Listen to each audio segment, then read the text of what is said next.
My fellow Americans and autists who voted for Trump, it's your boy Dank Brandon here. Well, here's a joke for you. What do Willie Brown and the 2024 presidential election have in common? Kamala Harris blew both of them. I shouldn't have said that. Do not come. Do not come. I'm gonna come.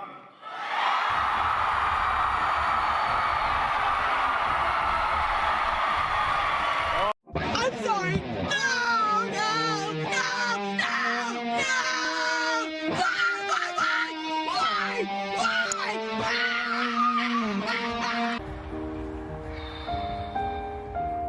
It's all right. It's all right. We feel that way together, okay? Let it out. Let it out.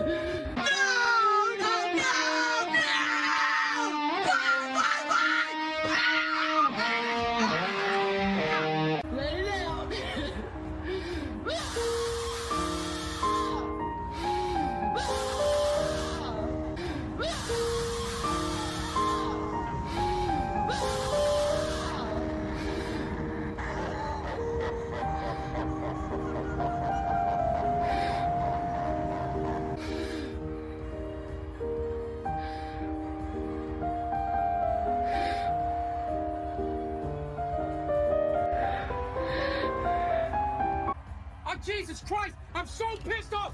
Fuck! Fuck! Fuck! God damn it!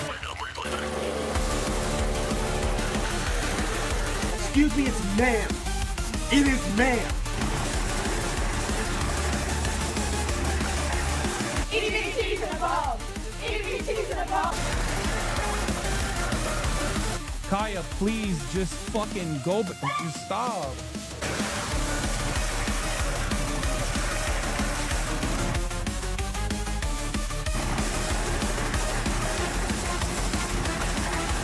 You deserve whatever suffering could possibly come to you. If you are a Republican and try to start any of that kind of nonsense with me in person, you will lose your life.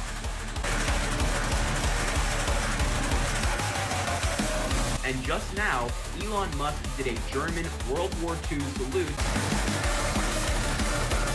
Last night, I was at Benihana with my girlfriend, and the server said, "What about you, sir? What would you like?" My girlfriend, God bless her heart, steps in, says, "Actually, that's ma'am."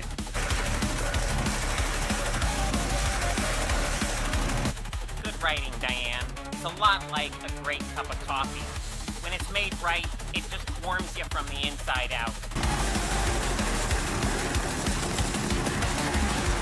You take the blue pill. The story ends. You wake up in your bed and believe whatever you want to believe.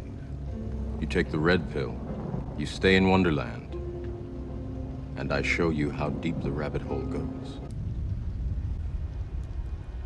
Which podcasts are you listening to?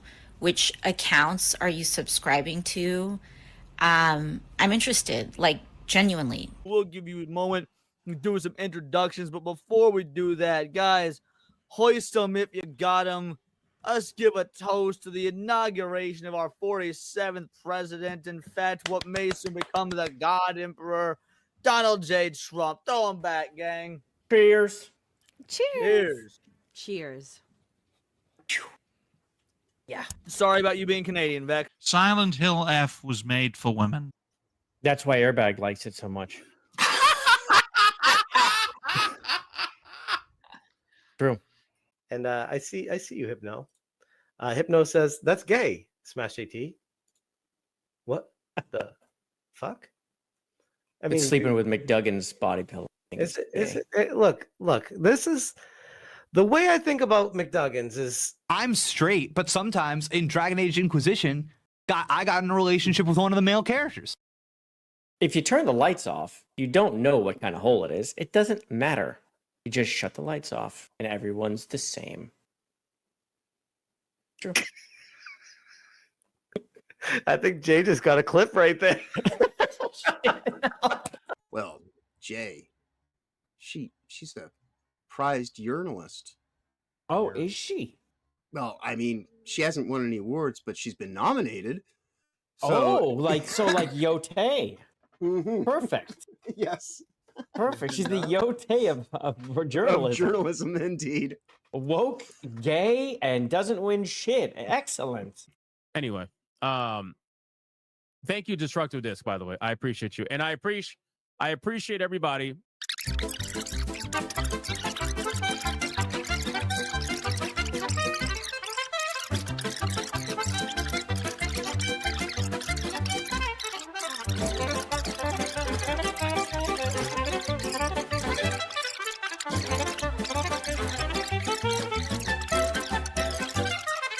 Anyway, so let's get back to the super chats.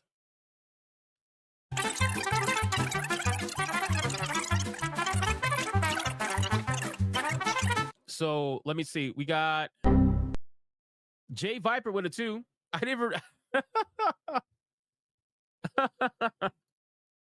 I didn't even see this super. I didn't even read the super chat. I'm over here fucking going off right now, and this super chat is on screen the entire time. Holy shit! This is the best $2 you ever spent. This shit's up the entire time. Yeah, this is your pile of poop face moment, like Jaffe. That is great.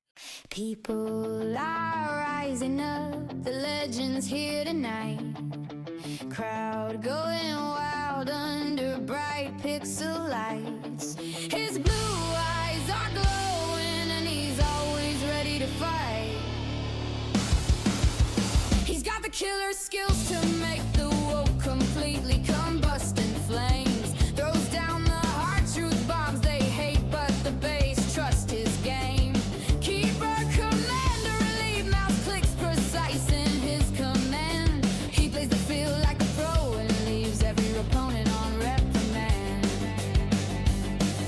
Heartbeats racing fast, the screens are lighting up and glowing wild. Legend fully loading, no one's ever gonna slow him down. Our king's on the throne now, wearing the ultimate crown. JayViper is awesome, so awesome. He's so good looking, it's true. Crowds in total love, wear it all. Hearts all shaking hard, keep shaking. Go Jay, go Jay, go. He's unstoppable, unstoppable. King of the game, no doubt, no doubt. Viper's ruling now, let's shout. JayViper, JayViper, hands up. Yeah, he's phenomenal. How is this possible? Blue eyes shining bright like a vast endless pixel sky at night. Gaming reflexes razor sharp, his instincts never miss the fight. He's the ultimate joystick legend, mastering every single controller. Keyboard king, reigning supreme, every move of nation. JayViper is awesome, so awesome. He's so good looking, it's true. Crowds in total love, wear it all. Hearts all shaking hard, keep shaking. Go Jay, go Jay, go. He's unstoppable, unstoppable. King of the game, no doubt, no doubt. Viper's ruling now, let's shout. JayViper, JayViper, hands up. Yeah, he's phenomenal, phenomenal. From shooters to RPG campaigns, he dominates every game. Tweets go viral, woke rage rising, bosses slayed. He beat the game.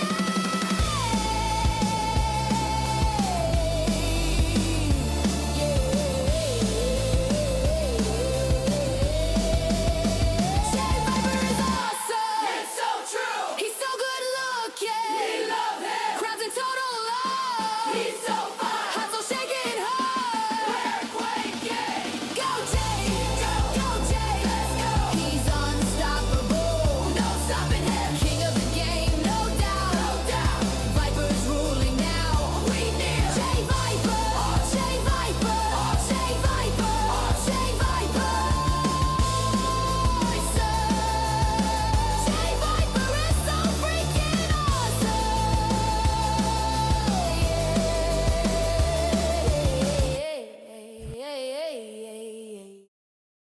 What's going on, everybody? Is this thing on? Hello, everyone. How you doing? We're back. We're back after taking a couple weeks off. Things were happening. You all know. But we're back. And we are ready to start hitting the road because a lot has happened and I have to skip over a ton of things. It's crazy. You take 2 weeks off and you literally have to skip like 20 stories or more. It's insane. One story continues going. The quartering situation just keeps on changing. Now there's collateral damage. We're in that mode and it just won't stop. We'll see who else gets added to the pile. We will. You just slayed game number 458? Good Lord. What was the 458th game? Is this how many games you've beaten in your entire life? Is that what it is? I have never counted or even thought of counting that. It would be like 7 or 8. Because no, it's not. Just kidding. Clearly it's way, way more. But I have this bad habit of not finishing games, even if I'm right at the end. I'll pick up something else. I think in Amnesia, what is it? Something of pigs. The third one. I think I'm right at... Is it the second one? No, I forget.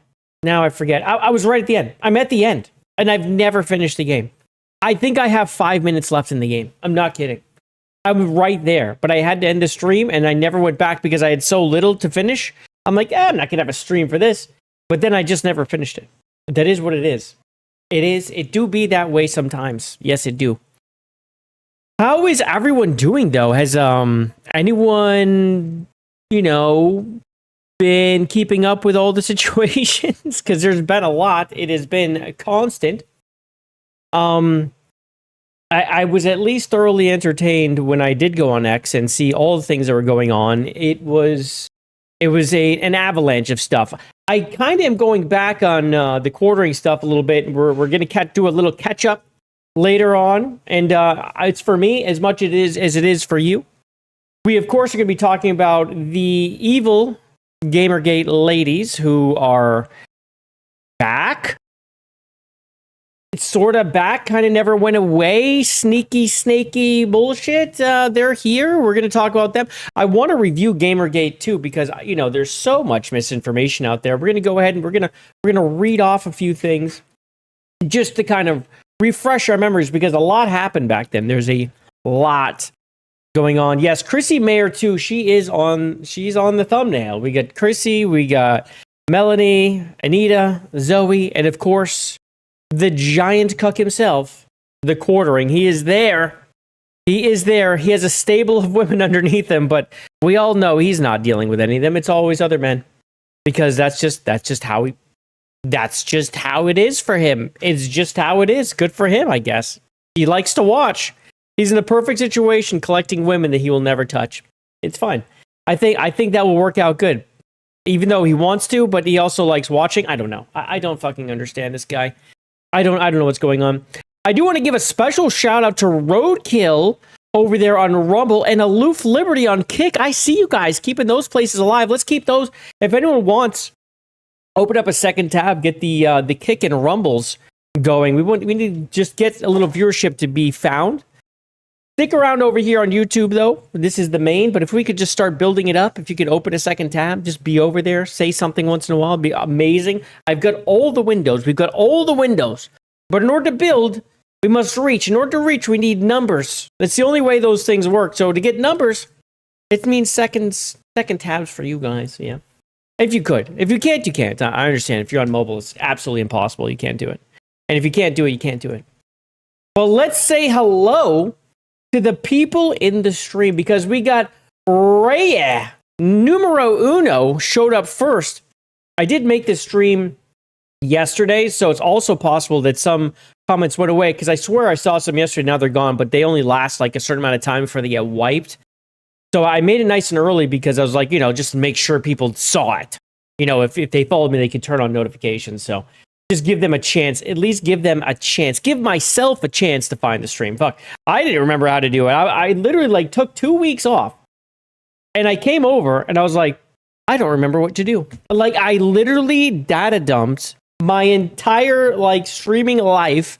And I came, I didn't even really think about it. I had my whole dad situation I was dealing with. I come back and I'm like, dude, I don't remember what to do.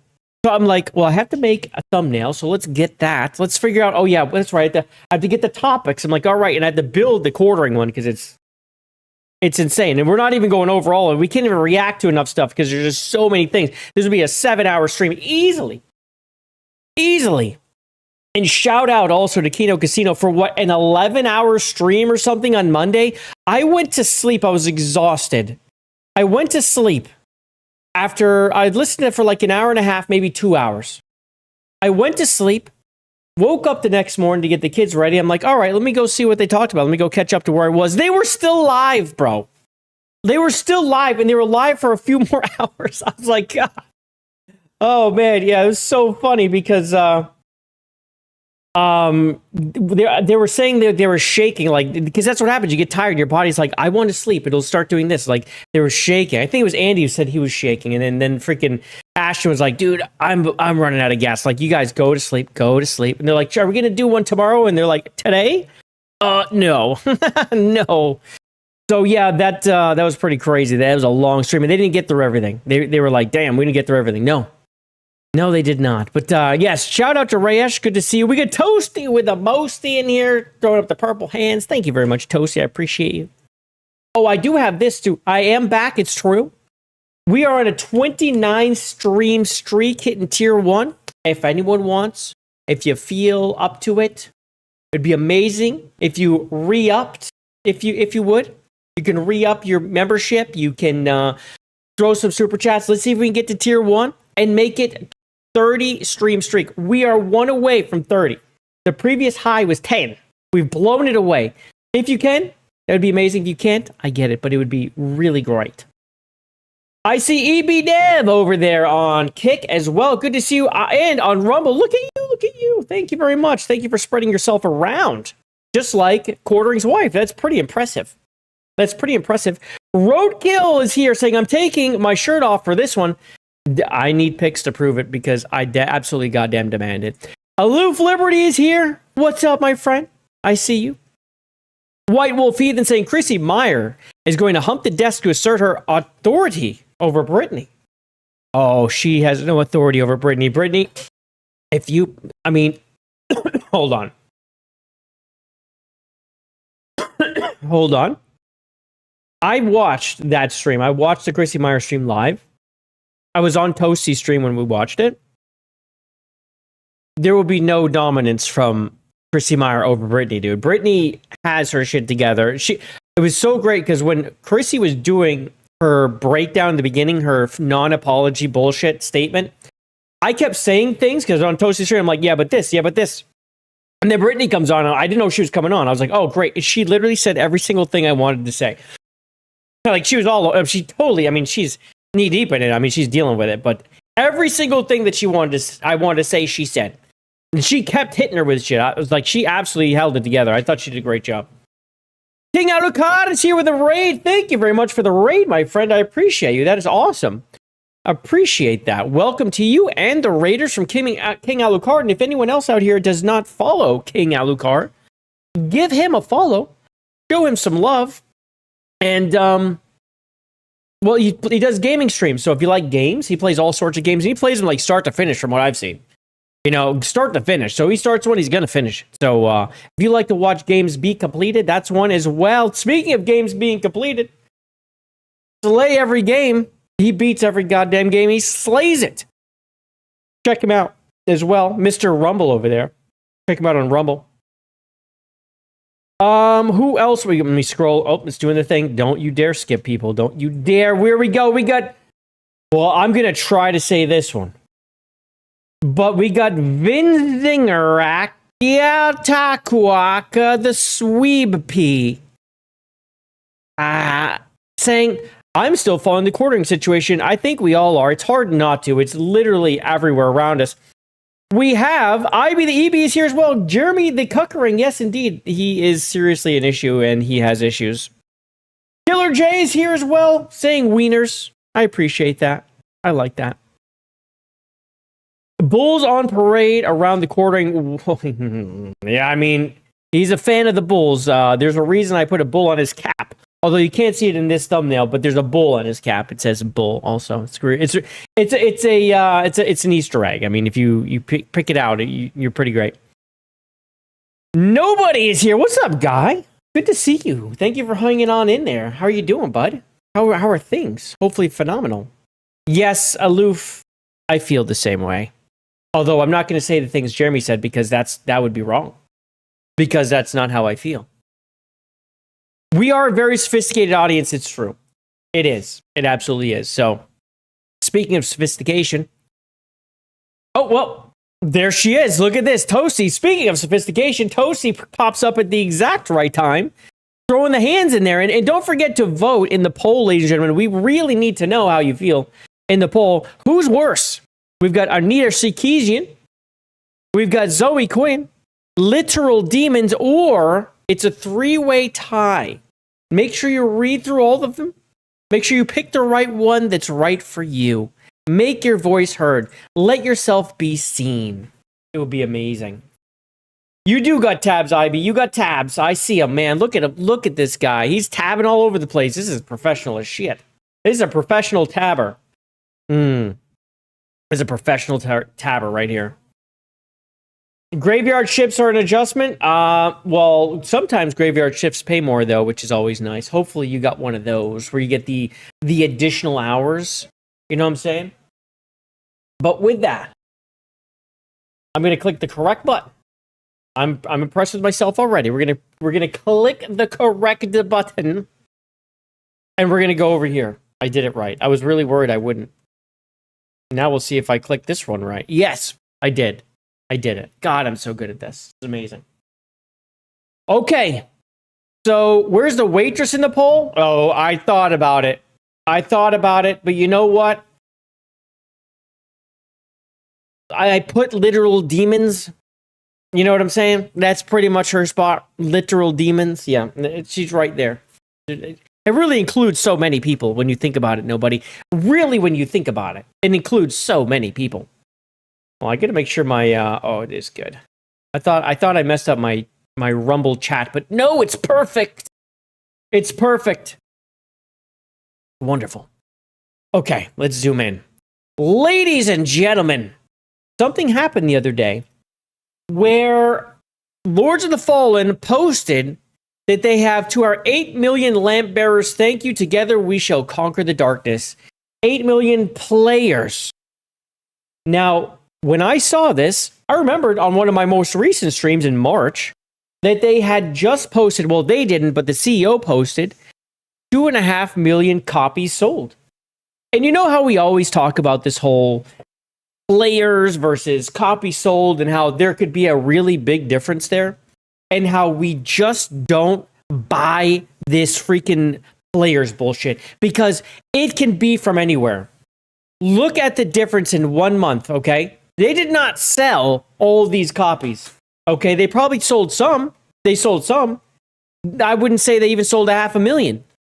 But look at the difference 1 month makes, and or just even around the same time frame. We've got 2.5 million copies versus 8 million players. This whole players engaged thing, and I appreciate this from them. And I posted that I actually appreciate this level of transparency. Because if you want to tell me players, okay, but tell me copies sold too. I want to see both. I want transparency in gaming. I really think we should be pushing for this. I think it's important. And you can tell me players if you're telling me copies sold, right? Otherwise, it doesn't mean anything. And this just so much proves it. Remember the other game that they told us had like 8 million players was Avowed? And we're like, it's on Game Pass. Almost all of them are there. Okay, because even on Steam, like no one was there. No one was playing that game. No one bought that game because no one wanted to buy it. And if someone wants to buy something, they will. Now, how did they get 8 million players? Well, I looked into it a little bit. This thing has been on Game Pass. This thing has been the PlayStation Plus Game of the Month. In fact, it was just in April. And it also has the whole, you don't need to own it to play with a person in co-op. If they're counting those people, like you can literally go buy the co-op, download the co-op version for nothing. You can't play it without playing with a friend. Same thing with Split Fiction, what they did. So this is why it's like players, these companies can find ways to count people. And when they're counting people, it's the right thing to do. When you're counting people, you count it every way you can to make that number as big as possible. But man, does this ever highlight how worthless that number really is when you have 2 million copies sold, but you have 8 million players, because it inflates the number. And we've most people in here really agree with me. And of course, there was one weirdo who was like, "Oh, what about AC Shadows? He said something like, "You're praising this place for the players, but AC Shadows, you said it meant nothing." I'm like, no. Literally what I said, I appreciate Lord of the Fallen for their transparency. Recently, they hit 8 million players. I even put it in freaking quotes because I hate that stat. In March, they announced 2.5 million sales and breaking even.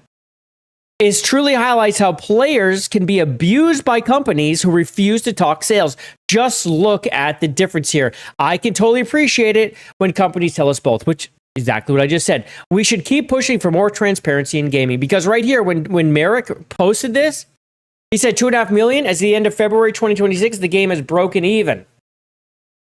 This is what I'm talking about. Transparency. This is all I want. And then, people try to dunk on me. Of course, he has a furry. He's like a furry. So immediately, it's just like opinion discorded. Opinion goodbye. Okay. You bet there are more than 8 million, like 8 million and 4. At least. Yeah. No, you might be right. There could be 8 million and 6. Think about it for a second. Marathon had 100 million players in their imagination. They had 100 million something. It's more like $250 million that they were just spending and praying people showed up for that game. Oh my goodness. Oh, actually, you know what? Let me go check something. I'm running a poll. Let's go see how it's doing. It's just a really which is the better game, Destiny 2 or Marathon? Do you know what's so funny about this? As you can see, Marathon is getting the shit kicked out of it. But there's 24 votes, which is very low for a poll. There's 32 replies. People are looking at this and they're like, I'm not clicking either one of those. And I kind of wondered if that would happen or if I should put in like a troll option, because I kind of felt like this could happen. But the fact that there's more replies than there are likes or votes just tells me how much people hate this game. Because when you go into the replies, you even have there would be so much less hate if they released Destiny 3 instead of Marathon, even if it was released in broken state. Alec Baldwin's finger, shout out, but he's right. I don't want to eat shit or drink piss. Correct. But which one's which? Interchangeable. Okay. The uninstall button. Yeah. Marathon should never have been made. And this is from someone who did not play the last 4 years of D2. See, this is what happened. A lot of people jumped off Destiny 2 because of the way they were treated. I mean, they pulled the freaking campaign out from under them, man. They rug pulled the campaign. Your poll is rigged. I picked Marathon. It's clearly the better game at failing than Destiny 2. Okay. You broke, so one of the votes is fake. Destiny 1 was all right. Can't bring myself to play either of these games since they remove parts of the game and just make you grind for a reset. Yeah. No option C. Giant douche in the turd sandwich. Do you know what I'm saying? There's so many people. No way Destiny today is the better game. Oh, well, we're not saying that. Thousands of hours in Destiny. Been here since the start, but personality. Oh, this guy went Marathon. Look at this guy. Halo Original Trilogy. So many people were like, F this. They're both shit, although I enjoyed Destiny 2 once upon a time.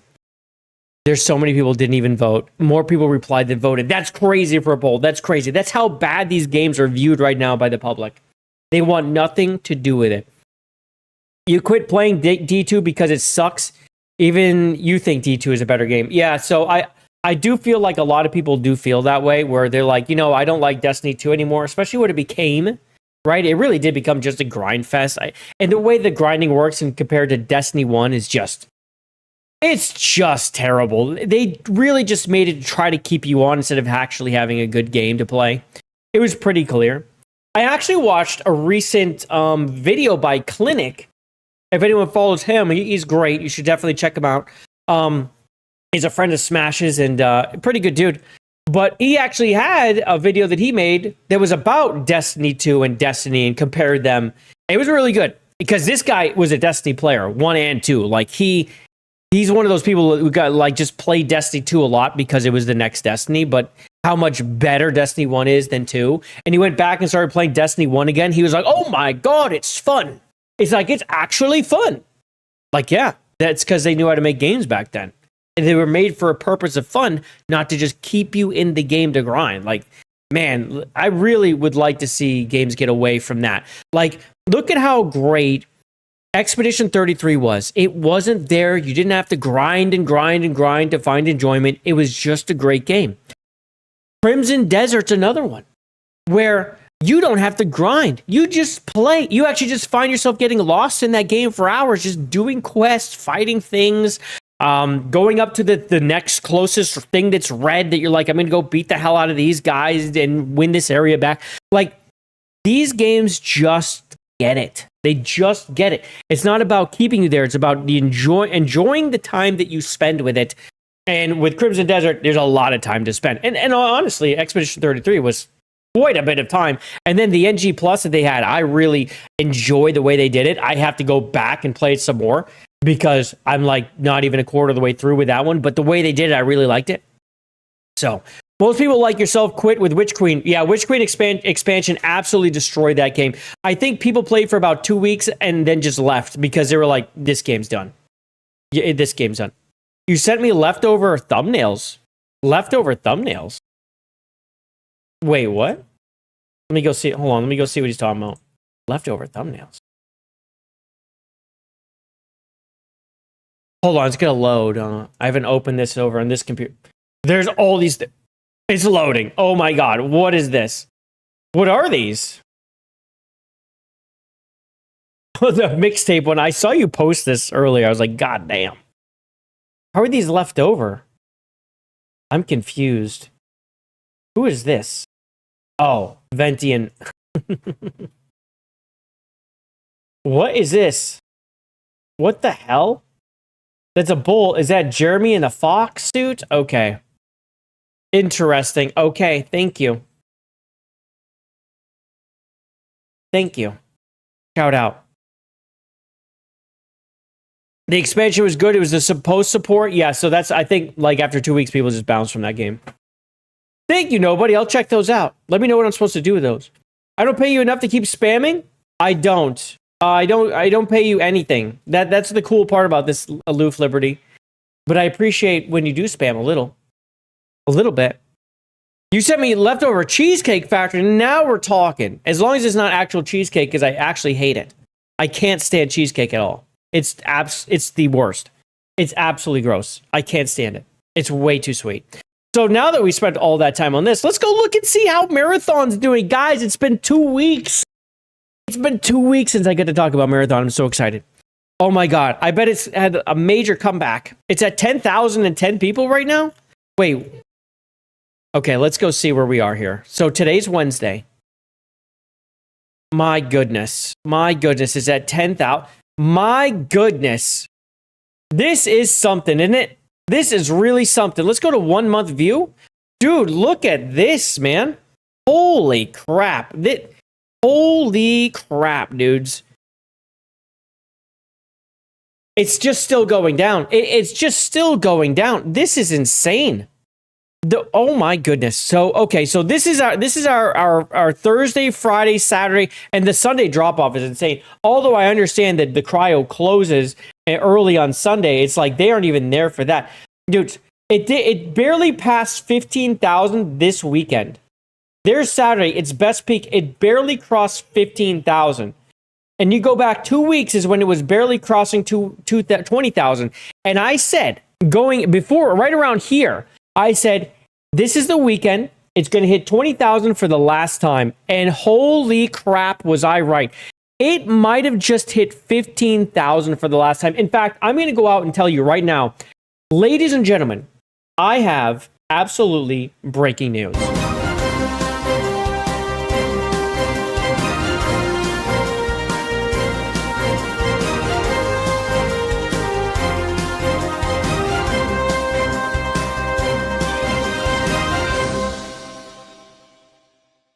Ladies and gentlemen, here on the Viper Byte, I would like to make an announcement that Marathon has just hit 15,000 players this last weekend for the last time until Season 2, which is going to happen early June. It's going to continue floundering. It could go below 10,000 before that time. Where will it be?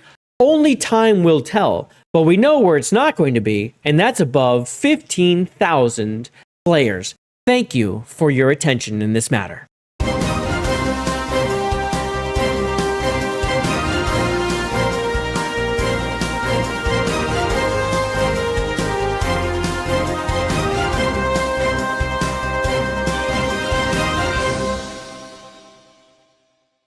Marathon, I just don't know what their real future is here. So we had that massive impairment that I didn't get to talk about, where Sony put a $764 or $68 million impairment onto Bungie, saying it's worth that much less. Okay, and people try to say, well, it's not Marathon. Marathon didn't do it. Oh, you're right. Oh, okay. So you're telling me that Marathon launched less than 2 months ago, and following Marathon's release, they suddenly put this impairment down of $750 million. But that's not Marathon. You think that the cope is insane. Okay. People still will look at Marathon and tell you it's fine. Still, when it's hitting 11,000, like it might get up to 13,000 today. Might. I don't know. Let's go. What was yesterday? No, it's not. It's just about peaked. It's about done. It's not going to go higher than yesterday. So no, it's not. It's not. It's gonna get under 11,000 today probably, or right around 11. Anyway, they will tell you it's fine because it's an extraction shooter. This is a lie. EB, I appreciate everything you're doing on Kick. I do. Jay, do so good. I thank you, my friend. I wish I could click that and put it on the stream. I got to get that integrated, but I will. But people will tell you that it's fine.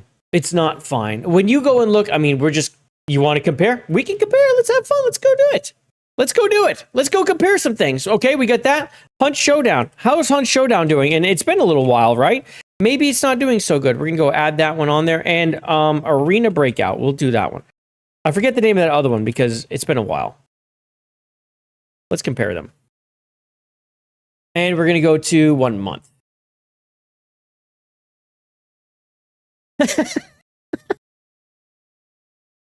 Oh my God. Which one's which here? All right, so blue is Hunt Showdown, green's Arena Breakout, and red's Marathon. These guys this is what an extraction shooter looks like.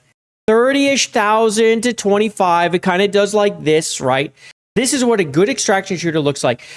Marathon still hasn't hit its floor. These aren't exactly getting their seasons right now. People just play them. People stay and play. When an extraction shooter is good, they stay and they play it. And like I said, when I played the Server Slam, Marathon's not even a very good shooter. And it's a bad extraction shooter. So extraction shooter players are not going to be here to keep the game going. You're going to have the Destiny players that come over and really lose interest. This is not a normal trend for an extraction shooter.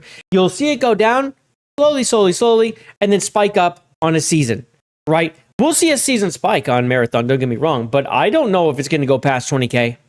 It might. It's not going to hit 40. Anyone who thinks, wait for Season 2, and this is another cope. Wait for Season 2, you guys. Wait for Season 2. Well, when we get to Season 2, they're going to say, Season 2 was never going to fix it because Season 2 has failed and has not brought the people back and it's not gaining people.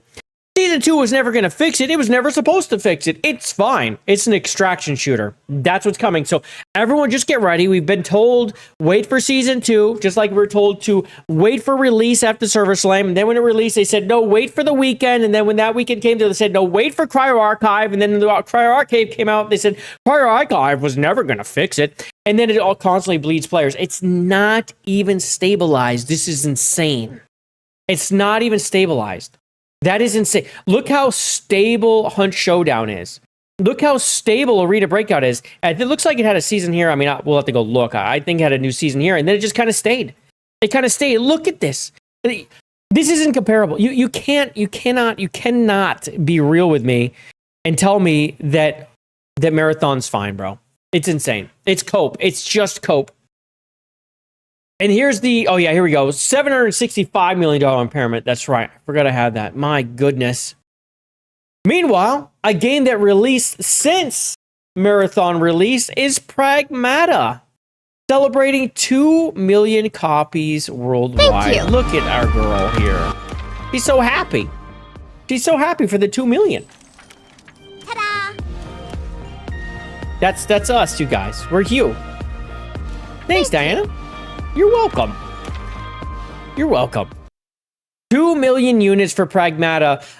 What I really appreciate about this is like how the journalists were so against it. Hassan against it. I mean, Hassan like started calling everyone incels because they liked this game. And they had people calling everyone PDS because they thought this game was cute. It was the weirdest time, man. But in any case, it was nice to see that people, even though I'm sure they're anti-astroturfed into buying it because they're like, well, I'm a PDF if I buy this game, which is the dumbest shit ever. The dumbest shit ever. It's good to see 2 billion units actually shipped and were purchased because, again, this is units. Not right. This is not players. This is units. This is what matters. Again, shout out for the transparency. But the fact that 2 million people bought it, clearly they saw through the BS, saw the game was good, saw the gameplay they liked, saw the story they liked. It was endearing. They bought the game. And I don't think there's many people who bought it who were like, man, I wish I didn't buy it. I don't think so. In fact, let's go look at Steam Pragmata. Let's go see what the reviews are for this. Because you know what? I haven't looked at this in a hot minute. I know they were really good. 97% positive. 97% positive. That is wow. 97. I mean, this has to be an all-timer. This has to be an all-timer. Oh, and it is interesting too. The split of purchases is 50% PC, 50% console. I thought that was cool. So it is selling well everywhere. It's selling well everywhere. And as we all know, PC is the biggest platform out there, so it's taking half. And of course, Xbox almost doesn't matter in a way right now. It really doesn't. I would like to see that change, but they got to get their games in order first. And we have a little bit of bad Xbox news coming. But it would be nice to see them get that shit together. I want an American video game company to matter, but the only way they're going to do this is by flushing the DEI out. Asha Sharma can say and do whatever she wants. They're not going to recover until they flush that DEI and that woke garbage out. We all know it. They've made themselves unpalatable. They've made themselves a game company people don't want to support. And that's their fault. It's completely their fault. We'll see if Asha Sharma has the balls, the cojones, okay, to make those changes. We'll see. Because in America, it's still a little too popular with these CEOs, man. A little too popular. Okay, hey everyone. Hey, this game came out. You might have heard about it. It's called Mixtape. I have watched the gameplay for Mixtape. I've watched more than enough to know this game's not a game. I've heard enough people talk about it to know this game is not a game. I don't need to play it, and the only way I'm playing it is if you drop a 300 bomb. It's the only way. I don't want to touch this game. It's not a game. Although the one thing I appreciate it is it's so bad, but at least if you play it, it's like 2.5 to 3 hours and you're done. And at least the pain gets over quick. That part I appreciate. But I also think the the journalists appreciate that, which is why it's getting such high scores, because they could just whip through that game. They don't even have to play it. I mean, guys, the actual mini games take next to nothing to play. The gameplay itself, you don't really have to interact most of the time. You're going down the thing on a cart, you don't have to do anything. You could just let it go. You can just let it go. That's fine. So anyway, this Ellie person, I don't know who it is, whatever, I just saw this go by, said, the Mixtape hate is so forced, you guys. It's so forced. When a video game's not a game, it's actually forced. There we go. And every single negative screams bitterness. So first of all, they made a game about the 80s, but they made it with 90s stuff. That didn't make any sense, okay? They missed on that. But the game itself, the story was stupid. I find it woke coded, I guess I would say. It's not completely woke, but because it's such a slop fest, I find it adds to the wokeness, because woke marries slop, right? And the game is slop. So I just put those together. It's woke. It is. I mean, you have a girl who becomes an anarchist and tells her cop father, I'm going to destroy things until you do what I say. And then he actually backs down and says, I understand. As she blows up a building. Oh my God. So anyway, people are reaching to try and dismantle this indie game. That's a good one too. So you have a billionaire funding the game through Annapurna, but somehow it's still an indie game. That's fun. That Annapurna, I've talked about that before. I don't really like them. It's sad. It's fun, whimsical, narrative game, not a game. Really not a game. It's a little movie with a sense of humor and a solid soundtrack. The soundtrack is good. I do like the songs, most of them. I will say that, although they didn't make any. They just bought the rights. Again, an indie game who bought the rights to all those games. Very interesting. It's pretty cool. So it's not about a guy making his girlfriend a mixtape then? Yes. No, it is. Yep. So anyway, I said, there's nothing forced about calling out a game that barely has any game in it and is full of elements that don't even portray the time period it was supposed to take place in. Which is interesting. I thought they had these things out there. What are they called? That people like so much? What are they called? Consultants? I thought that was their job to make sure that you did these things right. Did they have any consultants? I guarantee you they had consultants on board. Because all these types of games have consultants. Did they consult the consultants? Or were the consultants just there to make sure that everyone was a certain color and a certain background and that there's lesbian coding in the game, which there is? More than once that was hinted upon. And did they ever say, oh, hey, is this taking place in the right time period? Do we have this right? Hey, did we make it so the tape rewinds correctly? I thought that's what these people were for. Apparently it's not. Yeah. Apparently it's not. So then there's this Kyle. Kyle always makes me laugh. Industry Plant Mixtape is Game Journalist's Game of the Year. It is crazy how they're already talking about it. We have the games of the year so far that are out. We have Pragmata and we have Crimson Desert. Those are two that are going to be up for it unless, GTA 6 actually release. We'll see. We shall see. I don't know about that one.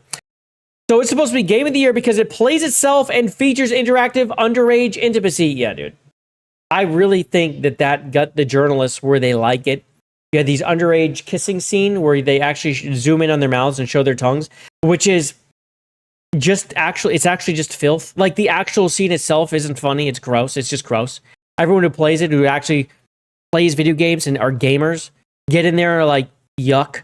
Meanwhile, you have the PlayStation account tweeting it out now because they want the attention. It's just itself. It's whatever. Types triggered by attractive women in games cheer since these characters meet the DEI requirements. Kind of funny, losers claim it deserves awards. It deserves nothing. It will probably get Indie Game of the Year award, though, knowing these journalists. We'll see what else comes out that can give it a run for its money with them, where they're throwing 9s and 10s everywhere. And people wonder why people get butthurt about it, because we actually give a shit about the awards. We give a shit about the way games are represented. This is not a video game. It's not. The Telltale games are more video game than this. They have actual interaction. That's what those games are. Actual real interaction. You're just not watching a movie in those games. Even though those can be movie-ish, you're constantly making choices, and then there's interaction in them. And some more than others, for sure.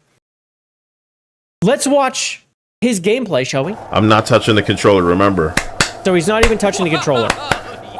Riding down the street on my skateboard with my friends, I'm gay. And we're ugly, so we kinda hope that we'll get hit by a car. It's steering Someone itself. donates in the chat, and I look, and it's way too much money. Sadako. It's dodging cars. I'm just gonna fold my hands here. I can do flip. I can It's do all dodging kinds the of shit, sides. dude. I can do all kinds of he's shit. not But why would I steering. need to? So you hit a car, you just go back. You know what I mean? It rewinds, You think you it'll can't navigate fail. for me? Let's see. Ooh, I think I may be stuck here no matter what, huh? Wow, dude. So this is the part where you play? This is the part where I have to interact with it, and I'm not But he's gonna not- lie. he's to not you, doing it yet. I don't even think this is by. See, I don't think it's by design. I think they will try to help me. Ooh, that's weird how I didn't do anything. And it was like you were connecting the... Look at that, dude. And then it steers. The fucking thing. I didn't touch it. I didn't touch it. Enough times, it will just... How many times? Good God, look at that character model. Oh my God. Hold on. And she's insufferable too throughout this game. This is fine with all the noises and all the sliminess. But if we wanted to see an attractive woman that didn't look like this in a video game, that would be a big threat. So they want me to, you know, like wiggle the stuff around because this is how intense you can get with it, you know? Dude. This is disgusting. And yeah, it's disgusting. And but what's more disgusting is heterosexuality and wanting a bikini in a video game. That's what we were seeing them. Okay, Toaster says please stop it. He's donated spacebar. So there you go, guys. Spacebar donations. That's how to do it right there. Kiss for 60 seconds is an achievement that I received. I'm not steering shit, so we'll see how it goes. I can't go to prison. So this is the big cop chase scene. Now, I want everyone to pay attention to how many police are chasing these kids. This is after a house party. So you've just been, the police have come to a house party. You've jumped in this car. You're leaving. The police response to the house party. You just prepare yourself. What's up, Jen? Good to see you. Atreus hit a car, or he nearly hit a car during that scene. You can hit it. It doesn't really matter. There's no fail state in this game. So I'm not really doing anything. I'm not really touching anything. I'm not really doing, like, I'm not touching, you know, my... Want me to clap for you? This is... I'm not doing anything here. This is really unbelievable. This is kind of crazy. You can't hit anything. I don't have to do it. This is me clapping my hands here. And, So, when this is people why talk IGN shit about loves this game, idea. there's a reason. It's because the game isn't a video game. It's just a little movie. It should have its own little category of not a game game. This is wow, dude. It's not a game what a game, game. huh? Whoa, isn't this the craziest thing ever? You just help me steer. White Wolf, the AI is helping. Florida, Bro, so if you think that happened in Florida, it's almost guaranteed. That sounds pretty white trash to me. That sounds like a very Florida time. Because it's starting to fill me with hatred, not for the people who make this, but for the people who review it and then expect you to, what? Agree with them on this being a 10 out of 10. Look at the flowers growing behind them. Wow, flowers behind you. How are you doing anything but making a mockery of whatever site or publication that you represent? You're rating this shit a 10 out of 10. Is this game anti-midget? It might be. Yeah, why doesn't it have any midgets? Hate. It's hatred. This feels like it goes on for a while. Dude, look at the animations, though. It's horrible. Not itching to grab something. The fact that it just re-articulates me is madness, Dia. Like, I don't have to touch this at all. This is crazy. This is a 10 out of 10 game for journalists, bro. It's a meme, man. This shit is a meme. I'm not touching the fucking controller. This shit is a meme. You're not doing this for me. What the fuck, like, she should bro? wipe out right there. He's not steering. Bro, what the It's just fuck? steering for him. This is pathetic. What the fuck is this? This is crazy. What the...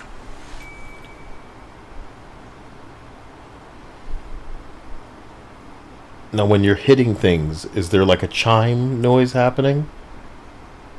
Because I feel like I just heard that. Let's see if we hear it when we hit the trash Honestly, has the can. insufferable Really, part with this chick in it. really awesome when you I have not watched this whole thing. Oh god, no, no, of course, rewind of course, the dick in his ass because you get of course, as usual. of course, right? Of course. You know, and it's better that than what killing people. John Hughes movie. Excuse me. Sorry. Happy birthday. No, thank you. On the beach now, Dia. Why is she floating like a ghost? She's in some kind of dream state or something. One was in the shape of a guitar, another a It's dolphin. all just this crap. It's all just cinematic. It's the whole game is so dumb, dude. Cross like a real black man. Oh, okay. Was this it? Is this it? Easy. Is this the end? Jesus. God. This is it. This is it. This is it. This is it. We broke our promise. Now there is only fire. Jesus, the cringe is never end. God damn, bro. Oh my god, I put a cross on the... They burnt my cross like a real black man. That's near the end, but it didn't show it. Dude, this game looks so dumb. Anyway, go check out Kyle. He's got this posted on there. You can check out the whole thing. I think he did the whole stream too. You can go check that out. And it's worth the watch. He's entertaining to watch play video games. You will enjoy yourself. So check him out. That's just the clip. And this is the issue, right? This is the issue. This is why we have an issue with this. This game's not a 10.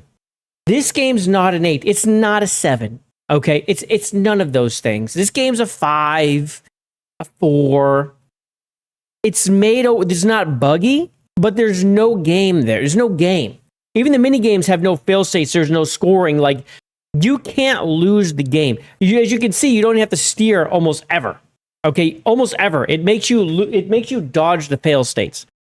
IGN 10, DualShockers 10, Indie Informer, CG Magazine, Gaming Trend, Gaming Net, Insider Gaming, ScreenUp, Stevivore, I don't know what the hell this is, the Sixth Axis. All right, now they're running out of actual ones. Use a Potion, Video Game Chronicles, Voxel, Well Played, Xbox Tavern, Hobby Consoles. They all gave it a 10. All of these reviewers gave it a 10. You can't tell me that there's not an issue with journalists, man. This is insane. This is way out there. Then you get 9.6, 9.5, and a 9 from GameSpot, Gaming Cipher, and Playfront. Dude, this game is this is what astroturfing looks like, where this Annapurna is beloved by journalists, by the way. I mean, they do all sorts of things for journalists and for content creators. They're always giving out shit. And it's run by a billionaire. You know, these people know if they elbow rub right, you know, this could be good things in the future. And it always turns into this shit. We get Asmongold speaking out against it. We get a quick little clip here. Again, Mixtape is the gratuitous indulgence of upper middle class angst of a childhood that they didn't actually have. That's what, again, yeah. So they wish they had a childhood like that. It brings them nostalgia for a childhood they never had. Pretty much. Yeah, it's gay ops on games. Yeah, pretty much. Now, we got Dean Takashi. We don't review lots of games, but Mixtape is a standout for me. Mixtape is awesome. Dean Takahashi. And Demion's going to remind you of who he is. Of course, the guy who got stuck in the Cuphead tutorial would love Mixtape because he doesn't have to play it. It's the guy who couldn't get through the tutorial. This is the journalist when they said they can't beat tutorials. This is the guy. But he loves Mixtape. It's so great. It's freaking amazing. It's Stranger Things graduates imagination of what the 80s was like. It's worse than Stranger Things, though. I mean, Stranger Things games are kind of okay, but yeah. Doesn't that just kind of just tell you everything right here? Doesn't this just kind of tell you everything? Wow. Yes, it's the same guy who infamously could not finish this. This is him. This is his gameplay. He couldn't figure out how to jump here and there with the dash. It's literally telling him to jump and dash. It's right here. He can't figure it out. That's him. That's the guy. That's true, Jen. You could shove it up your bum and still play. That's fair. Maybe the journalists like it for that reason as well. There was one more thing with Mixtape I wanted to talk about, but I can't remember what it was, and I didn't open it. So I guess we'll just move on and talk about this. This Pearl Abyss's censorship. We're going to cover this one real quick, but Pearl Abyss recently censored this into this. I mean, they put full spats on Damien, but only on this specific outfit. There are other outfits that do the exact same thing, revealing wise, but they only did it on this. Now, it got a lot of people pissed off, and it's got around really, really quick. Okay, rightfully so, because you buy a game, you don't want your outfits getting changed on you. You don't want changes like this unless there's actually like a tear or a rip or a clip or something is not together right, it's supposed to be another way, then they're actually fixing it, like, oh, we effed that up, or the cape is floating and it needs to be on. You know what I'm saying? Like something like that. But this is a whole nother situation. No one wants this in their video games. And it's funny when you point it out, you get called all sorts of things, right? Well, I will say this, is they put this out about a hot fix, and that's when it broke this. And this is KL again, saying you sold then censored Pearl Abyss. No. True. It's supposed to be like this. They turned it into this, which is kind of wild. Now, this came out, and they updated it. This is the same notes that he replied to, but they did update it, saying known issues. And they put this specifically because this was a big deal. This is a big deal, man. And they addressed it really quick. While fixing an issue with the elegant carmine leather armor, it would clip. So there was an issue with the clipping. Its appearance was unintentionally altered. This issue will be resolved in the next patch. I want to believe them because it was only one armor set, and there's other armor sets that do the same thing, and they are not changed. But I don't know if I want to believe that. I don't know if they were testing the waters with just one. It's like, okay, let's make it more family friendly or whatever. I don't know why you would do this. But it is just one. So it's possible that the clipping was in here somewhere, like when the moving happened, and someone kind of lazily just kind of swapped it to spats or whatever else, or just stretched it out or whatever in kind of a lazy way. But the one thing people noticed, it wasn't textured very well. We're just looking at a butt right now. I understand. But I don't know what to believe here. I don't know what to believe. I'm so on the fence with it, like what to believe. But what I will say is that people called it out, said, hey, yo, this happened. They said it was unintentional and we're going to fix it. And it was only that one. If it was all the armor, all our armors, then we would know that was not unintentional. They did it on purpose, right? But it was just the one. I want to lean on believing them, but I also don't, because we also know how this works with these companies, especially when they have any kind of person to talk to from the West, telling them from LA what they should or shouldn't do with their game and how to address these things they find inappropriate or whatever, or not acceptable in games, that just attract the chuds and keep away the modern audience. So I don't know what to believe. It's hard to believe them, but the fact that they're right on top of it, I want to believe, but it's very difficult.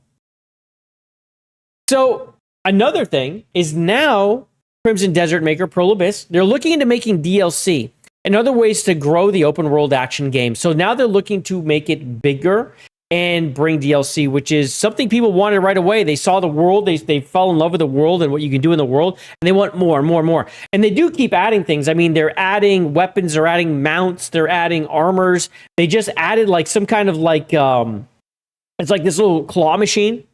There's a claw machine you can go use to like get your actually, I don't even know what those little things are that you pull out, because I haven't used the claw machine, but I think they're the upgrade things. I could be wrong, but they did add it. It looks like a neat thing, but it costs like 5 silver a turn. Crimson Desert will continue to focus. This is from Pearl Abyss. Crimson Desert will continue to focus on enhancing user satisfaction and driving new sales through continuous updates while expanding its market presence through platform expansion. In addition, we are currently exploring various ways to broaden the game to the next level, including DLC, and we will share the details once the concrete plans are set. What I do find interesting is if they really weren't planning DLC, how long is this going to take? Now, we have seen how fast they fix things, but when you're talking about DLC, I mean, you're thinking about like a new zone, a new area, maybe a new island, maybe some faction comes in and they're everywhere and you're fighting them or something. Like, it would have to be an expansion, unless the DLCs are going to be very small. But when I think DLC, I want to think like an expansion, like a Ballad of Gay Tony level thing added to the game. Like, that's what I would like to see, like an actual expansion. So if they weren't even really thinking about it, if this is true, or they didn't have a lot done, or, you know, they just had ideas, how long is it going to take? Right? We'll see how the AI is working, because we're pretty sure they use AI to help code because of how fast they turn things around. But we will see. We'll we will see how fast they can turn around. I'm very interested to see what they do and how quick it turns around. If it's just little tiny DLCs, well, then whatever. That might not take a long time. But I want a big expansion. I want an expansion, bro. I want an expansion. And this is a change from what they said in March when CEO said there was no plans for paid DLC and the focus was on free updates to sell more copies. Yeah, but when he said that, I always felt like he left room for DLC in the future. He just said we don't have plans for that right now. To me, that was very much a door open situation, right? I felt like they were going to do well and they were going to have DLC come down the pipe, and it does look like that's the case. It earned a record $180 million in a quarter. Absolutely incredible. Phenomenal to see. This is what we want to see. Good games that don't cost $350 million to make. They come out, sell millions of copies. People enjoy them, and they listen to fans. This is exactly the type of game I want to see. But I want to see her get fixed ASAP, and I don't want to see that happen again. Hopefully, whatever QA situation that allowed that to happen gets squashed. They do not change clothings or characters after you release the game and have people have bought it. It is completely messed up. This is what Destiny 2 did when they pulled the rug out from underneath people who bought that game. Go ahead and buy Destiny 2 right now. See if you can go play the campaign. Good luck. You're not gonna. It's done. King Alucard says, sent you an X on DM. New info in the Zelda movie. Oh, it broke a couple hours ago? Well, I haven't seen that. Let me go check it out. See what it says. Let's see what it says.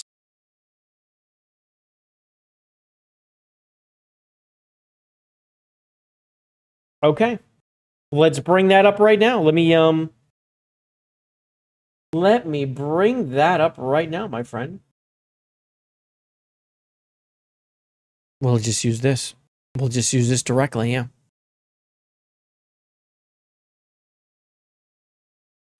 All right.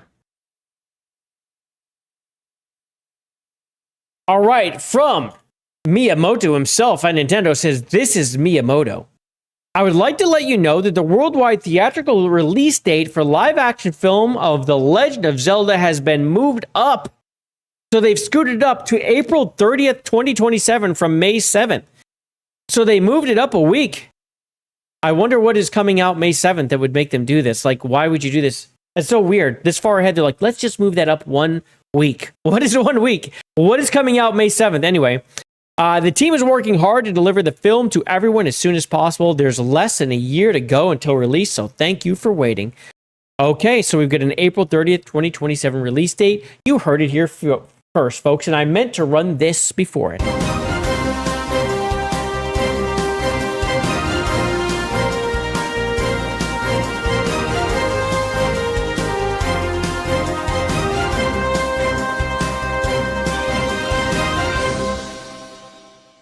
Not running that beforehand, that's on me. That's on me. I accept. Okay, I accept responsibility there. So I appreciate you all for hanging in. Let's drop a like on Miyamoto there. Thank you, Miyamoto. I appreciate you.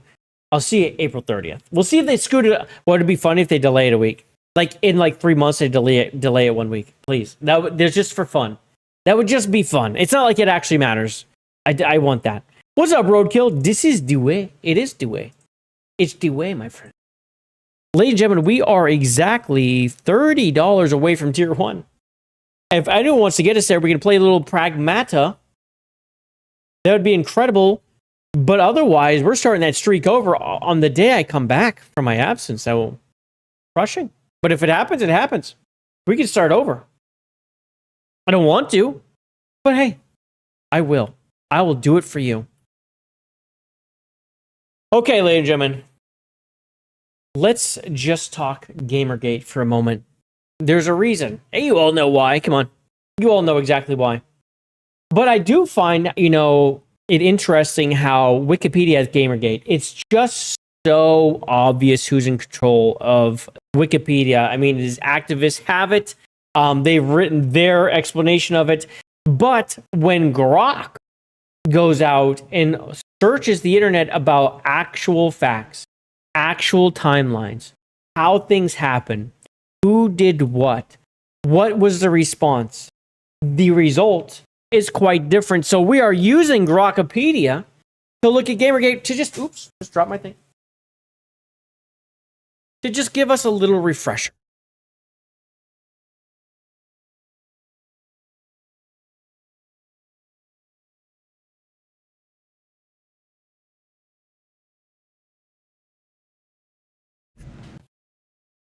Sorry, I did take care of something really quick.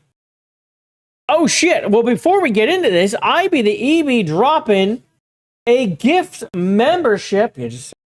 A gift membership in the chat, which went to King Alucard. Amazing. Thank you, man. I appreciate that. That's awesome. And with every single new or returning sub, we like to celebrate with a hug. And that is what we are here to do. No. Give me a hug. No way. It's time for hugs. Not coming over there. Let's go. Pass them around. Hand them out. Hug. Hug. Get away from me. It's just a hug. We can do it. There we go. Alucard reciprocating the hug. I appreciate that, man. Thank you again, IBDB. That is awesome, dude. I appreciate that, man. Breaking the seal on the Struggle Bus return stream, and I extra appreciate that. Thank you for breaking the seal. And also reciprocating the hugs. We do like that. Okay, Ethan has something to show you. Ethan just ran over here because it's bedtime. You know what I mean? With something to show. Okay, what's this? You're going to jail. Going to jail. He just locked me up. Put your hands down. What are you doing? What's the other one for? Or to take you to jail. Wait, you're taking me to jail? Come here. Come here. Oh, don't pull like that. X.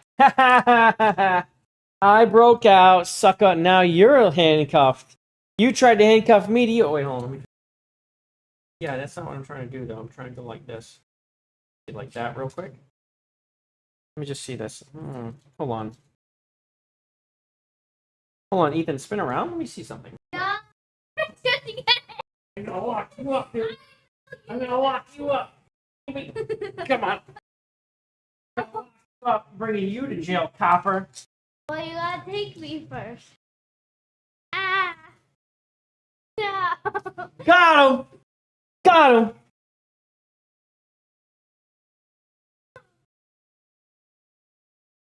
Wait, where's the key?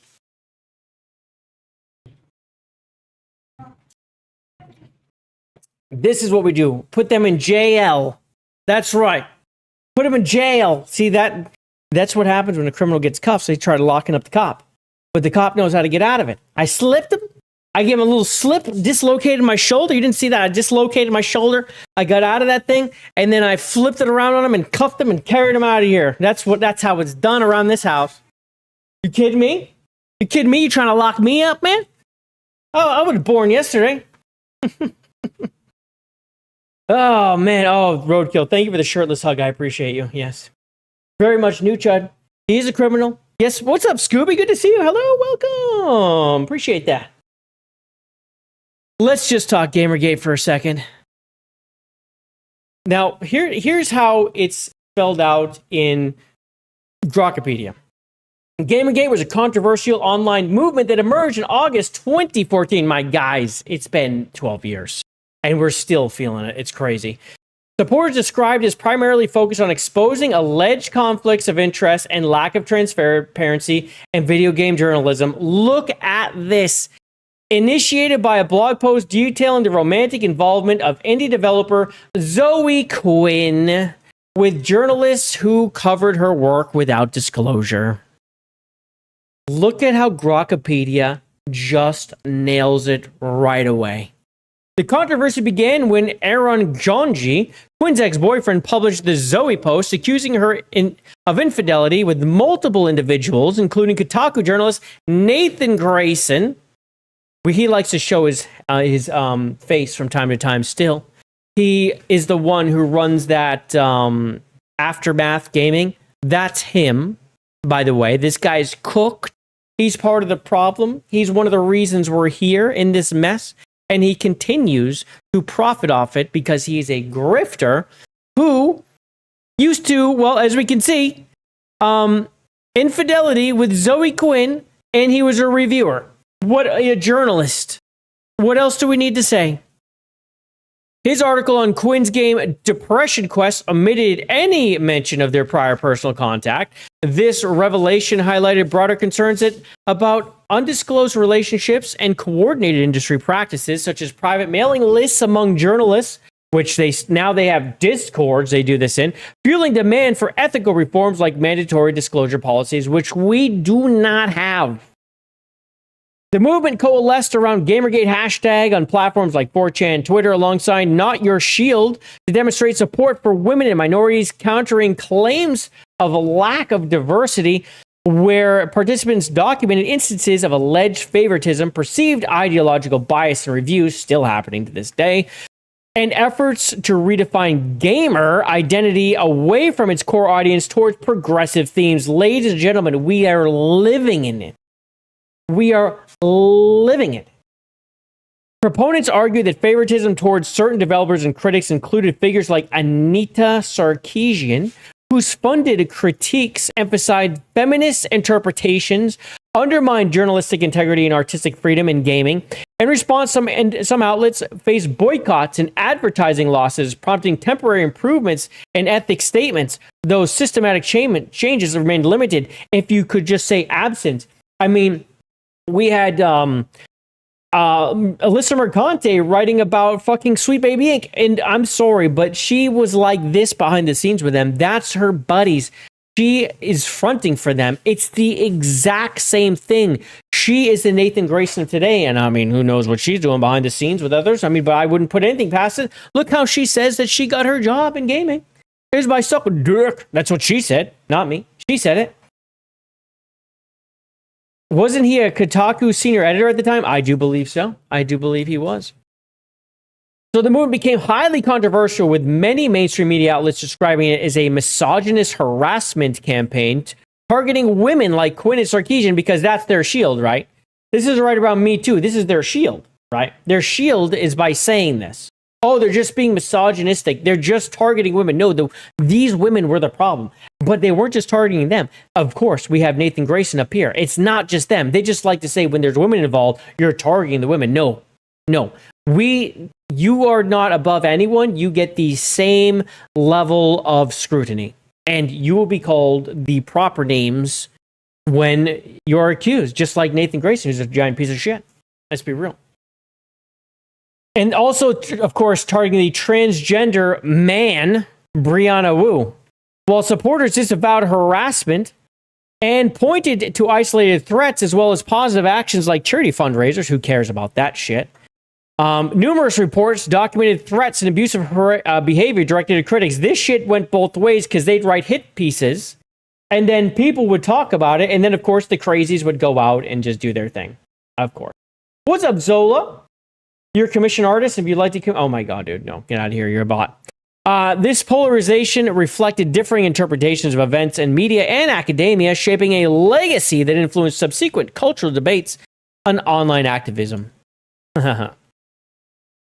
So here is background. Let's see. Tropes versus women in video games Kickstarter. Participants included figures such as Anita Sarkeesian, whose Tropes versus Women in Video Games series, funded via Kickstarter, analyzed female character portrayals and tropes in games. So you have someone who's an activist who was put in charge to talk about the problems women have in games. Of course, she's already an activist. She's already going to bend it the way she wants it to be. So again, this was already garbage from the beginning. Hold on, I just accidentally shrunk a thing I needed. Let me get that back. That was the chat. That was you. I didn't mean to shrink you.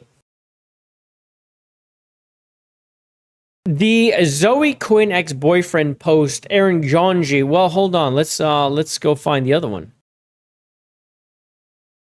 Let's see if we've got. This is pretty long. We're not going through all of it. The allegations of harassment. Yes, Zoe Quinn reported receiving numerous death threats,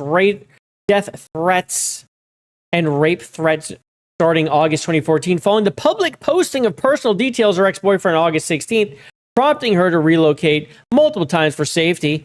I mean, what he did, that was garbage when he posted her stuff, let's be real. But that wasn't because men misogynist, that's because he asshole, right? And let's be real. It was revenge. It was revenge porn. Because of what she did, and he shouldn't have done it, but it makes him wrong. Anita Sarkeesian canceled a scheduled lecture. Oh no, this happens all the time by people. Brandon Wu faced escalating threats in October, including public posts vowing to grape her and put the live stream on Twitch. Those are always empty nonsense threats. Let's be real. The FBI investigated 100 threats related, tracing many to anonymous IP addresses, often masked by VPNs originating abroad. Exactly. This is just people here to cause trouble. Almost none of them were actually anything, resulting in low conviction rates. The majority of cases closed without prosecution, highlighting challenges and attributing. Of course, it's all overseas. Or almost all of it. Let's be real. Let's see. I can't remember his name, dude.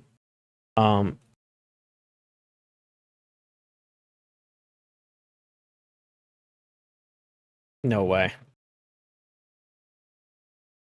God damn it. Well, anyway, Zoe Quinn, I can't remember his name, dude. That sucks. I can't remember his name. But basically, she accused a guy of essaying her, and he offed himself. He committed suicide. And while she privated her account and allowed it to happen, and he came back and pretty much started talking shit about him. I don't know if that's in here.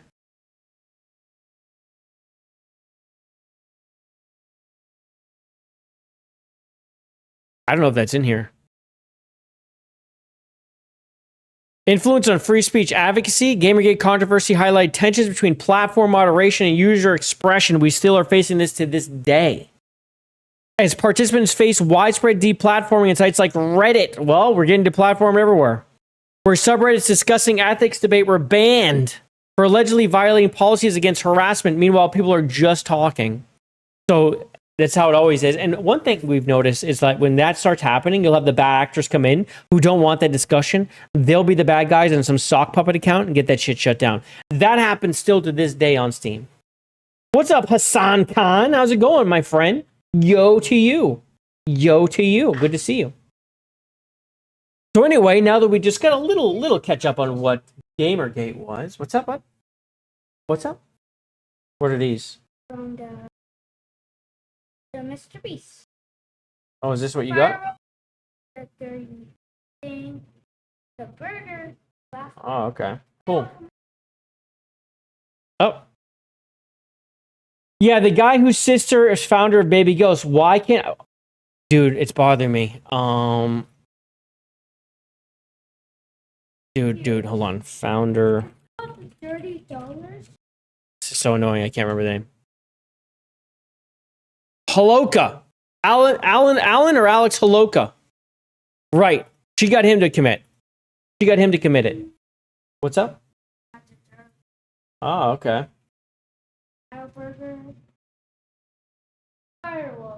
Nice. Okay. What I need you to do, though, I'll show them really quick, but it's bedtime. You get some stuff out of a Mr. Beast thing. You get this little treasure chest guy. You got this guy. And this walrus guy. Fire walrus. Alright, here you go. Now I need to go PJs, brush your teeth, bedtime. Thank you. My face looks a little bit like Mr. Beast. Oh, really? I don't know. That's the first time I heard that, but all right. All right. I could be worth millions soon then. I should be able to cash in on this. I feel like you should be able to cash in on this. All right, so we are done with that. Boom. Done with that. All right, now the reason I brought up the whole Gamergate situation is to get us a little caught up here. Because Slay the Spire 2, a breakout indie hit, had a consultant of Anita Sarkeesian. Why? This game has next to no story. There's no reason to review that game for anything. You do not need consultants for any reason, okay? And when you go and you hire someone like her, and another thing is this is the East. So why are they bringing her on? And this is the whole, like, the West have these consultants that deal with the East, and they're always having to make these bad changes like body type 1 and 2 and things like that. So she's involved with Slay the Spire 2 for no good reason. But of course, she's going to take the paycheck because however she talked them into it, she's getting a paycheck. She'll take the money, even though she does nothing. But there's no reason for this. There's no reason for this. And every company in the world, every gaming company, and they should know better than this. This is a pretty big indie studio. They've been around. They're not new, just trying to find their way in. She snuck her way in. They know better than this. So they hired Anita Sarkeesian. And people found out. Now, they found out a little late. It's already sold a lot of copies. I mean, there's no going back now. But there's no reason for it. And it just tells you that this person just won't go away. Like, they're still clearly welcome into the industry on the industry side. Even with all the damage that she caused, the lies, the mistruths. This is a YouTuber that found her way in by creating a bunch of lies. This is a grifter. Like, when we talk about grifters, like, they like to call us grifters because we don't like woke games and we talk about them. Somehow that's grifting. I don't know how, but they stretch it into that's grifting. It's just not, but hey, whatever makes them feel better about it. That's their cope. This person is a grifter. This person is a liar. This is a person literally created an entire racket around lies. And it was eaten up in such a way. And of course, the backlash she faced, largely, of course, the extreme things that people said are not acceptable, clearly, and you shouldn't attack her in that way. But all of the actual backlash that she received that was criticism of her and her stance and her lies was all well-earned and well-deserved and should not be just pushed away because it was unacceptable. And it continued to be unacceptable. And then she's joined forces with Zoe Quinn. Well, it didn't end there. And now this is something right here that she made a post saying she met a bunch of Claire Obscure folks. This one's a little different, okay? Now, at an award show, I believe this was the Game Awards. Let me double check. This year's Game Developers Conference. So GDC? Okay, it was GDC. In any case, at GDC, she went and took a picture with them. Dude, these people, like, they might not even know who she is just by looking at her. I mean, who knows, right? But all these people in a room, everyone's taking pictures with everyone. This does not mean they're working with her in any way, shape, or form. Now, I will say this, you better not do it, right? If you better not do it, do not let her get her crooked, nasty, sleazy hands into Expedition 33-2 or 32 or whatever the hell they're going to call it. Or whatever their next game is, don't let them anywhere near you. Because she is toxic, she is poison. And I can prove it right now. And we're going to go to SteamDB. Not SteamDB, sorry. Actually, we'll get there with this. We'll get there like this. Because when you go over to Expedition... sorry. Slay the Spire. I'm so stupid. Slay the Spire to look at this, guys. This was not 57%. And although I understand that some of these reviews, they weren't happy with some of the changes in the game, this thing was like 90%, bro. This thing was like 90%. Let's go look at the chart. This was that people unhappy with some changes in the game. This was the Anita Sarkeesian news right here. Okay. So this thing has flipped. It has flipped from a largely positive. I mean, when you go over here, you get rid of this red stuff.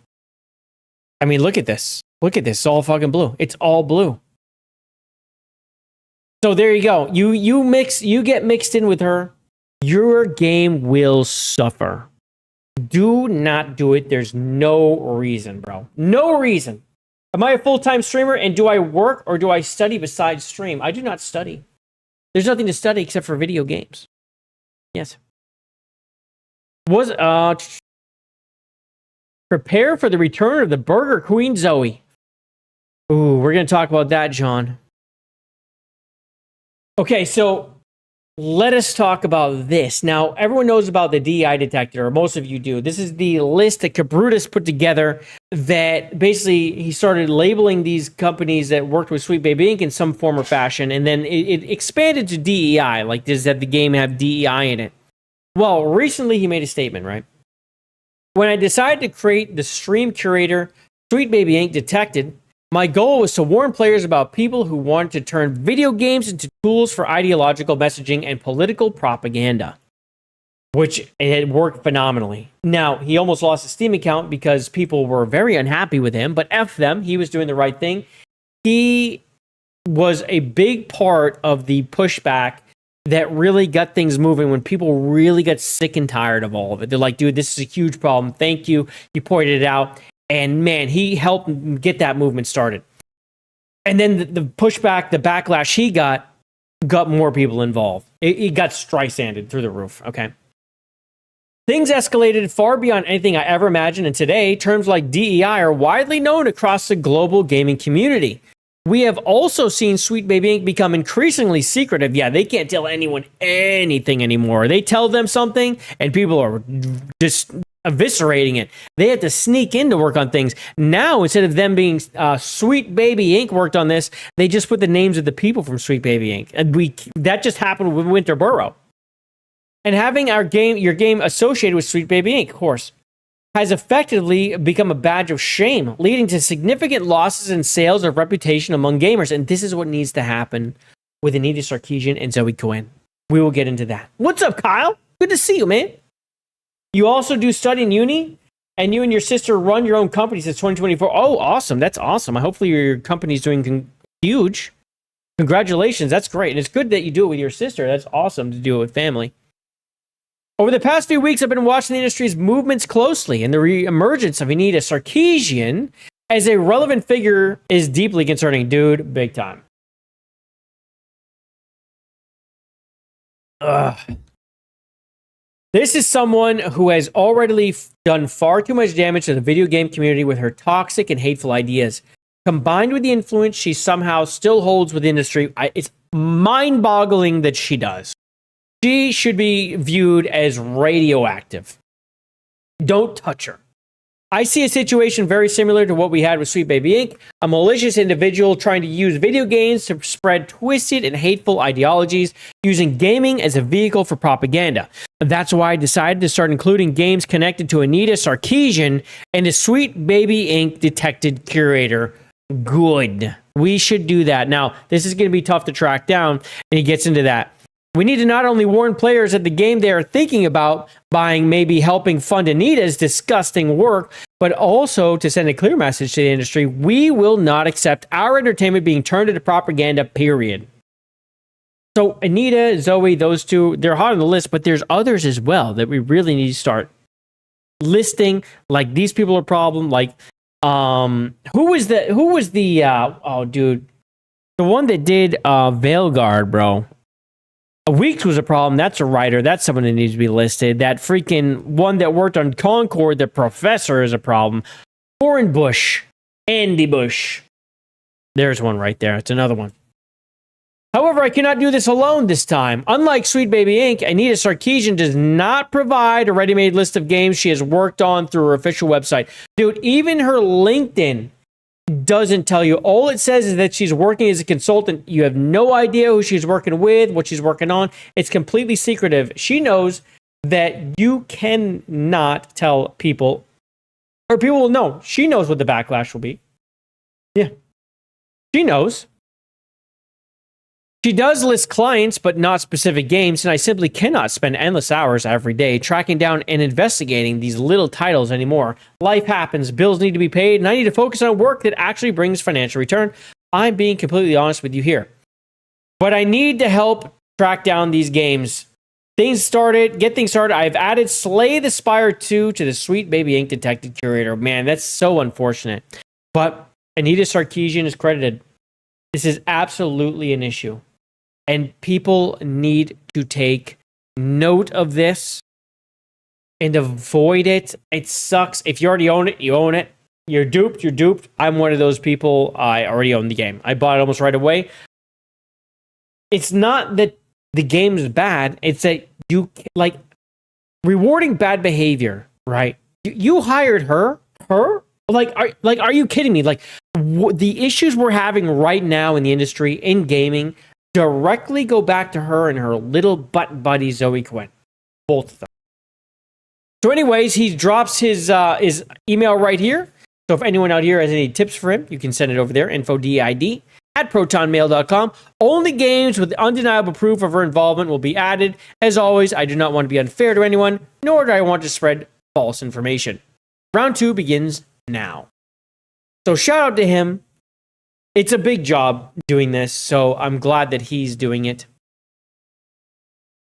And before we move on, because there's more, I want to shout out. Shout out to this guy, Ivy the EB, one of us, new Chud incoming. New Chud incoming, more like return of the Chud. Look at this. Ivy the EB has been a Chud for 5 mother freaking months. Shout out to you, my friend.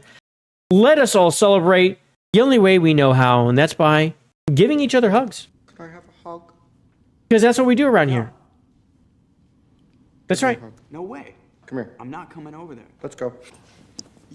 Hey, don't touch me. Hug. Get away from me. Hug me! Thank you very much, IBDB, for 5 months as a Chud. And on top of that, he also dropped a gift membership that went to Dingle-sama. Congratulations to you, Dingle-sama. You also get a hug. But you know what? Because IB has been so kind, let us upgrade the celebration to a little bit of green. Gooning round till sundown. We'll move that. Got my shades, my rocket shoes. Breaking dawn, no time to lose. Chasing dreams with open skies. Laughing bring it in. with wide Yeah. eyes. Every day I'm gooning, baby. Flying high and feeling crazy. Hit the road and on the night. Gooning under city lights. You can give her a hug if you want. Yes, you can. I appreciate that, IB. Thank you so much. Shout out to you. Shout out to the huggers. Shout out to everyone. I appreciate you. We are now $15 away from tier 1 and extending our streak to 30. We are so close. That is crazy. Shout out. Thank you very much. I appreciate you. Let's see. Hold on a second. You study digital marketing analytics, manage streamers, society media, and edits real short time posts on it and do streaming assets. Oh, awesome. Very cool. I hope it is fulfilling, my friend. Now, look at this. Now, this is something I've talked about before. I just feel like it's important to remind people because it's easy to forget. There's so much shit out there. Or maybe your ears weren't open before and now they are because of the Anita Sarkeesian news. Zoe Quinn, okay, is a senior narrative designer that worked on State of Decay 3. State of Decay 3 is a game that is not out yet. Now, the last thing I heard about State of Decay 3 was it was set to be early access in May of this year, 2026. But this game has been in development hell. I have no idea when it's really going to come out. But Zoe Quinn, the woman who drove a man to suicide through false accusations and then celebrated later privately, was hired by Undead Labs, who is owned by Microsoft, okay? And she worked there up until 2 years ago. I mean, I have all of this, okay? This person right here, Idle Sloth, talked about it, linked Zoe Quinn here, because we knew that. But on Zoe Quinn's own LinkedIn, she talks about, or she posts, Undead Labs, 2.5 years, senior content designer, and senior narrative designer. My friends. She worked there for, I'm sorry. Okay, no, she did this at the same time. So yeah, 2 years, 5 months. Senior content designer, senior narrative designer. This is someone who just made her own little shitty games, right? Just shitty little garbage games. and she's working at Undead Labs, making State of Decay 3, State of Decay 2, big hit. Okay, sold a bunch of copies, did very well, and somehow she gets a job at Undead Labs. And we're supposed to not like, and it's like this secretive thing. Like it's hardly known because of the way things are. So I just think it's very important to point this out.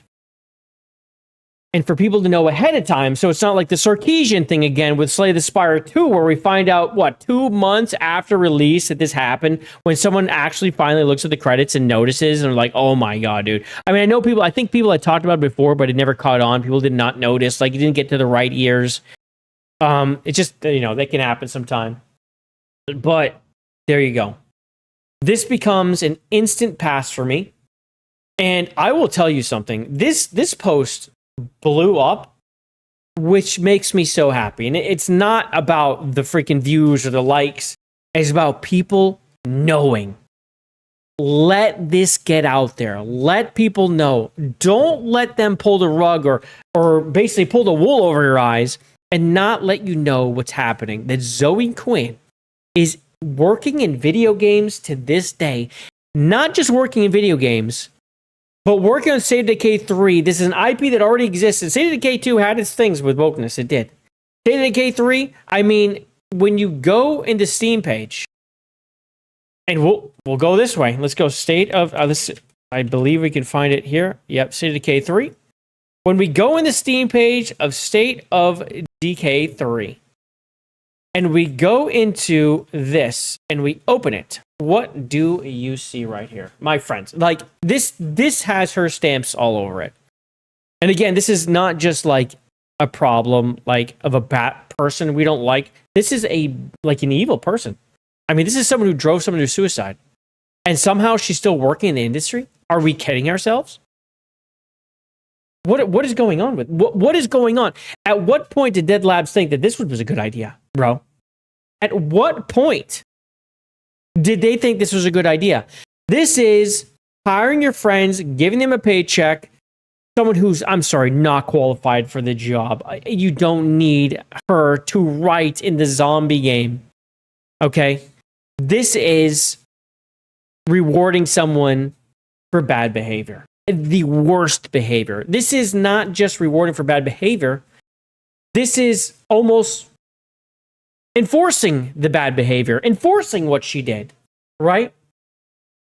It's disgusting. Anyway, now you know. Zoe Quinn, State of Decay 3. If that's enough for you to avoid the game, there you go. It's enough for me. It's enough for a lot of people in these comments. And let me tell you, the amount of people that aren't happy range from chuds. We've got woke people in here. We've got furries. We've got that's. There's a lot of people that just don't like her because they understand how terrible this person is. Like you want to talk about diversity? Go through this and look at the people replying. My goodness, the diversity's all over the place, my friend. It's pretty impressive. It's pretty impressive. Yeah, she's a piece of garbage. Now, it's not just that. Savvy saw this and dropped a little bit of information for us to read. So we will. You mean Predator enthusiast Zoe Quinn, who talks to fellow Predator enthusiast Vita, who is in the community manager for Remedy? For those who don't know, egg cracking is groomer language. When this is when an adult, usually trans, individual seek out younger, confused individuals and persuade them into going trans. That's what they called egg cracking, okay? There are some who happily keep a record of all the eggs cracked.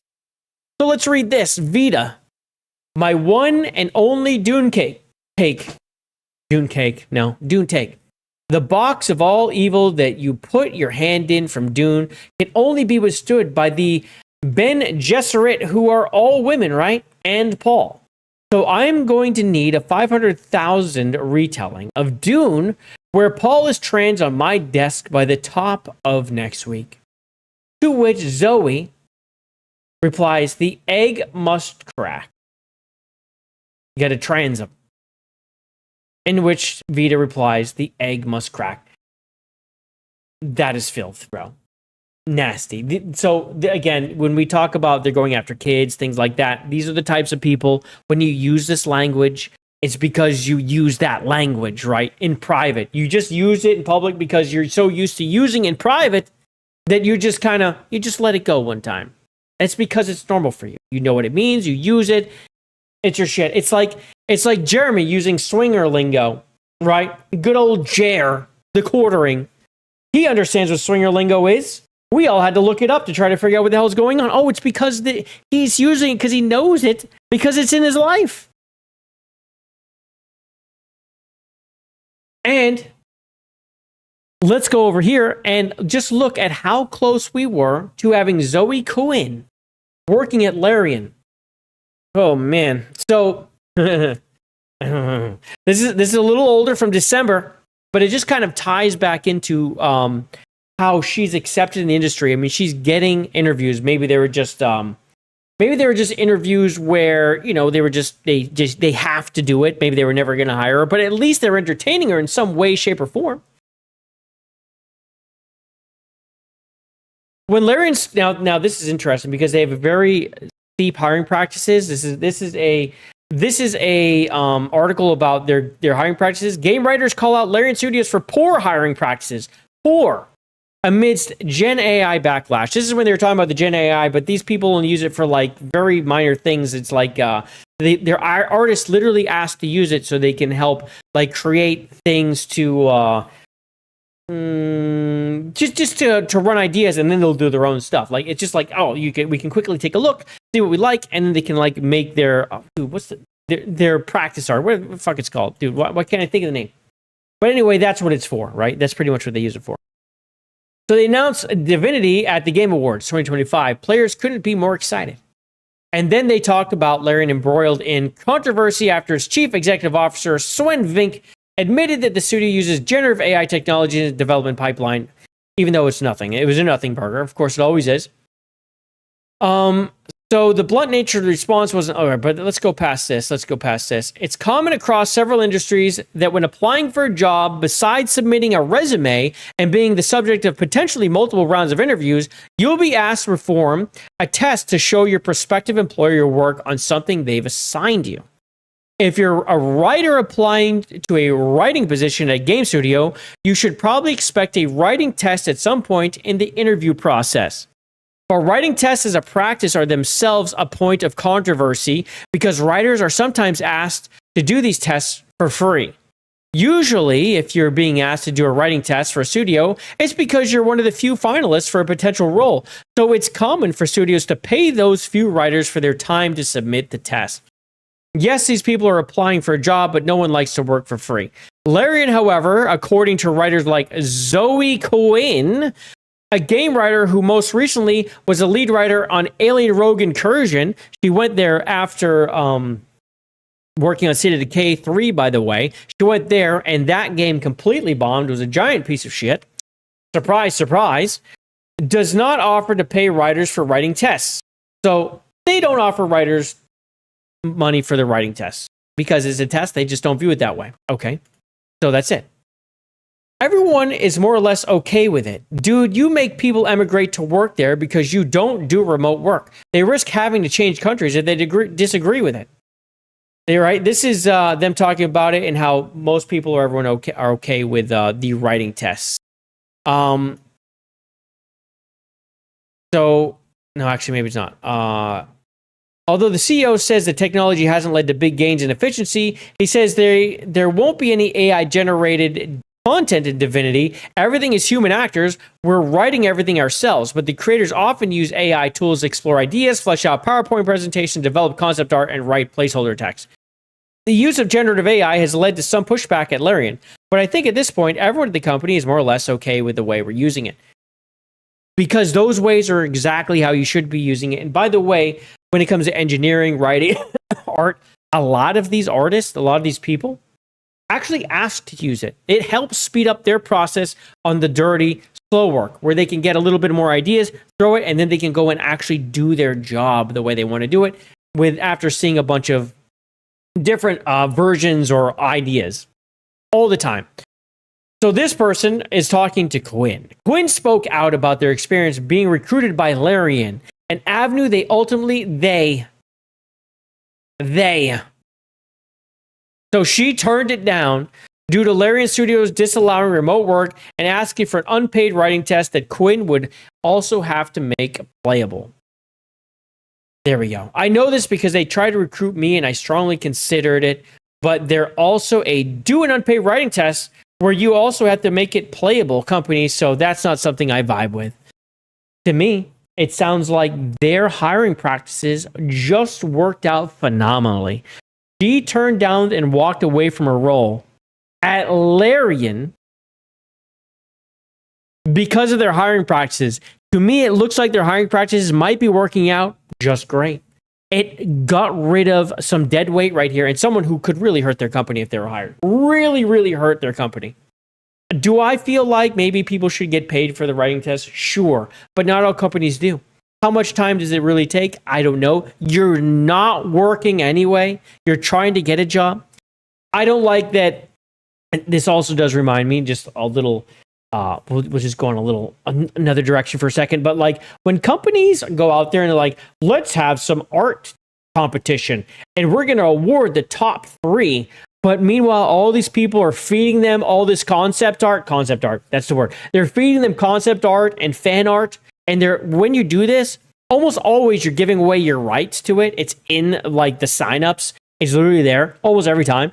So you're just giving them ideas. You're giving them art. You're giving it away. It's for them. And then they pay you immediately, what, $1,000 for them to get all this shit that they can review. It happens all the time. I hate that stuff.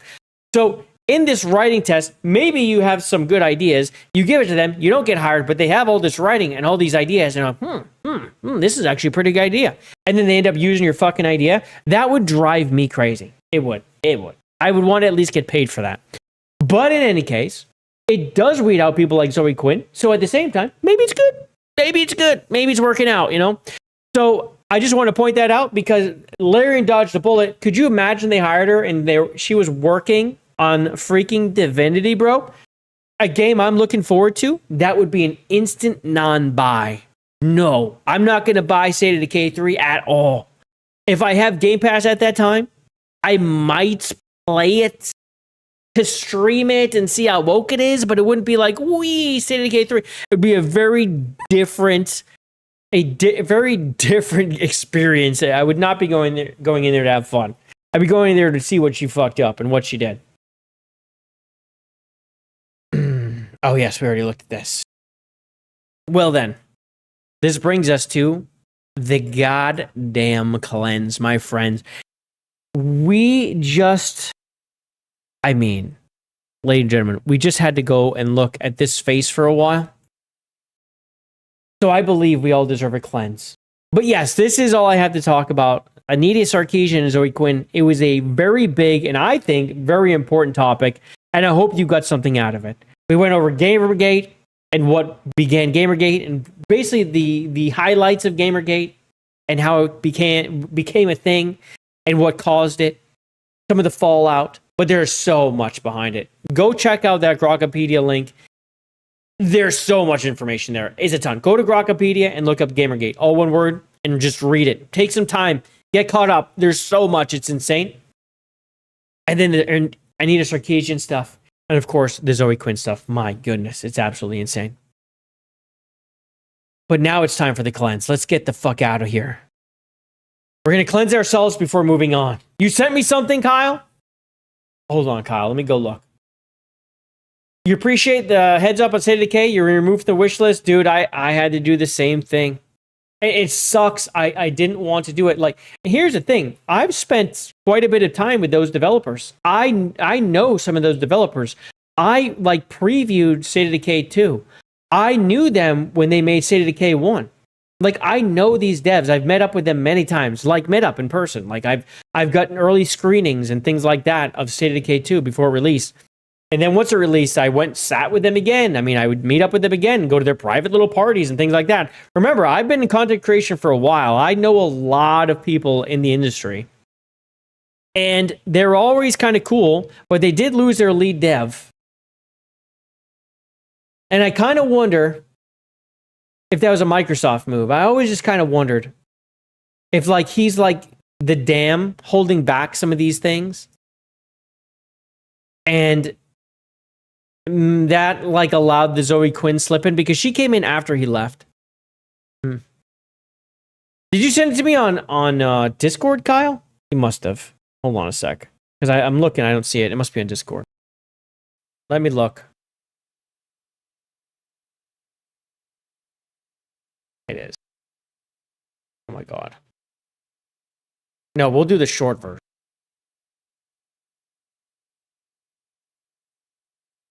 Okay. Kyle sent us something, ladies and gentlemen. Let us look at it. Let us view it. It's called Doobie Doobie Doo. I'm flat short. Oh, it's a short. Okay. Doobie doobie doo, doobie doobie doo. I'm flat. Doobie doobie doo. I'm flat. Doobie doobie doo. I'm flat. I'm flat. I'm flat. I'm flat. Dude, he looks so bad there. I'm flat. Doobie doobie doo. I'm flat. Doobie doobie doo. I'm flat. Doobie doobie doo. Doobie doobie doo. I'm flat. And flat. And fat. Dude, that guy is a mess. Oh my god, the quartering. Oh my god. Shout out, Kyle. Shout out for that one, my friend. Thank you. Thank you for blessing us. He began the cleanse. We've slightly cleansed ourselves, ladies and gentlemen. And just shout out to everyone who's come on by and hanging out. And those who have come and gone, I appreciate you all. I will say, once again, we are $15 away. Let me just double check this. Yes, $15 away from tier 1 and continuing the streak and hitting 30. If we can do it, that would be amazing. If we can't, that will make me cry. But tears of joy? No, they are not of joy. You heard I was a libtard now. My ginger say it ain't so. I'm not. That takes tier 2 to even begin. We gotta go to tier 4. What's up, Hassan? What's up, man? Hassan Khan. Can I see the chats? I can. I was right over here. We're getting ready for the cleanse. I can. Hello. I can't bring up, although I can't bring up, I can't highlight Rumble. I can't bring up Rumble here. Or Kick. I can only do YouTube. I gotta get a plugin so I can do both. I know there's one out there. I was gonna work on, and then my dad got very sick and did the whole hospice thing, and I'm literally just kind of coming back now and trying to get caught up and all that stuff. What's up, Galactic Gaming Den? And glad Rumble's back up. Well, really, the stream itself has been off for weeks as my father has passed. So, yeah. That's kind of where we are. He passed. He actually, so I know I was telling you guys, we never really got all the way caught up, did we? So, 2 Wednesdays ago, I got a call that he went to hospice, and I spent like a whole weekend plus with him. Week and plus. I was able to get my wife and my kids there. They get to spend time with him. And, which is great. I mean, I get to spend a good amount of time with him, and I haven't spent that much time with him in a very long time. But, you know, he's clearly in a hospital. But, yeah, so Monday, 2 days ago, he did pass. Although, you know, he was in pain. It sucks to say I'm glad the pain's over, but he was not doing well. Like, his lungs did not work anymore. Like, he couldn't even, like, roll over without getting exhausted. He could not get air. Like, me and my brother would have to just kind of move him to, like, scoot him up, and that would actually exhaust him. And he would, like, be gasping for air and be like, and on oxygen. Like, it sucked. But he at least was able to talk to us, and, you know, we all get to say hi. My brothers, we all get to see him.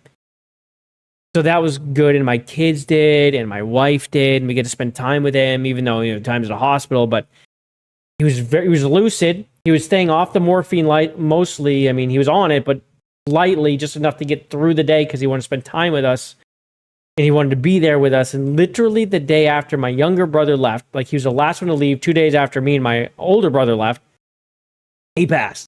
It was pretty clear that he was holding on to be with us. But yeah, he is gone.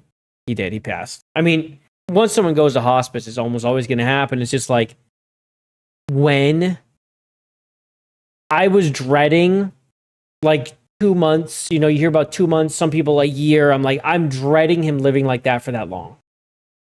So I'm glad we were able to spend time and he went on his own terms. So, yeah. So he's gone, but I'm really glad I get to spend time with him.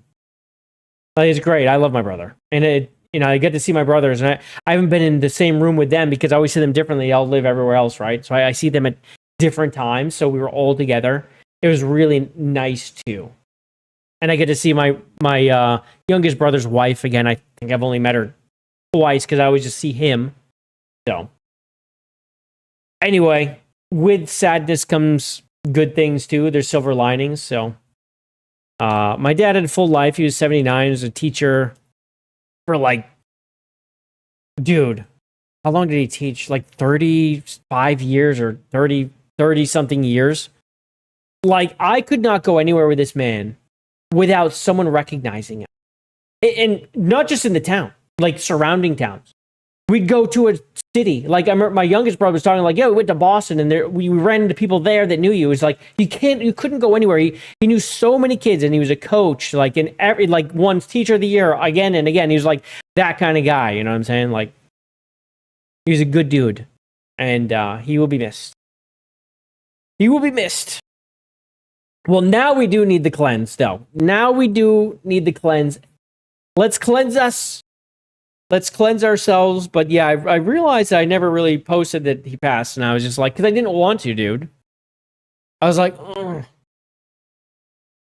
Dealing with all that stuff too. Oh man, sucks. But thank you all for your support. I like all the people who reached out to me on X. I saw them all. I don't know if I replied to many. I just wasn't in the headspace, but I saw every reply. And the support meant a lot. I super appreciate it. There's many people who also reached out to me privately, and I super appreciate you. Thank you. It was great to hear back from people and see that people cared. It was so many people putting up prayers and good thoughts, good vibes, and good words, and it meant a lot. And I super appreciate it. All right, so this person, it's time for the cleanse now, for real. Happy thoughts. This person is a woke woman who worked with this guy that she thought was super great until she found out he was a conservative. Let's hear what she has to say. I found out today that somebody that I work with is a conservative, and he's somebody who's really intelligent, and he's somebody who works in climate tech. He's really intelligent. That should have been the first clue that he was conservative. I'm just saying. A very intelligent person. Probably conservative. Is a man? Is he white and smart? Very likely he's conservative. Very likely he voted for Donald Trump. I'm just saying, these are the clues. Is he in good shape? Does he keep himself neatly trimmed? Does he have a healthy family life? These are all really great clues that the man is conservative. And he's in climate tech. Well, I will say that. That's not crazy that conservatives are there, because pollution is not anti-conservative. Like, dealing with pollution is not anti-conservative at all. As a super smart guy, somebody I would never have thought was conservative, and apparently he is. And it's surprising, and it's disgusting. But what's most surprising to me is the level of sudden hatred that I have for him. Sudden hatred for this man who I used to respect. And the reason that happens is because she does not run on logic. She runs on emotion. This is why people turn into this. This is exactly why it happens. Some liberals can be smart, but most of them are let their emotions overtake their intelligence. Well, there we go. Right there, Gaming Den. There it is. We're seeing it in real time right here. She's literally telling us. This is just some random, I don't know who it is. This is just like like a TikTok or something that they got passed around and came by. I mean, you can see Prager here. You can see the woke mind virus. Who knows who this really person? I have no Suddenly idea. just went boop, and I hate him now. Found out today that somebody. Yeah. So, yeah. So again, he's really smart. He's a guy. Yeah. These are the clues that he's not a beta cuck. Oh, this will buff out. Oh, please still. Damn it. damn it. This thing's gone. Oh, this was good too. Damn it. Well, this was someone backing over. Okay. This was someone crashing a car. It was pretty funny, but I guess that's gone. Ladies and gentlemen, did you see that Miss Vermont was crowned? So, as someone who was lived in the Northeast, way up there, very close to Vermont, always thought they looked a little weird over there. Always thought those people were a little strange. Well, they have crowned Miss Vermont. This is not edited. This is real. This is Miss Vermont in red there. This blonde woman right here lost to her. This redhead lost to her. Okay. Holy crap. How did... Okay, wow. There was another one in there. I'll be honest. It's an upgrade. It's an upgrade. But holy crap. What's going on in Vermont? Now everything's technicolor.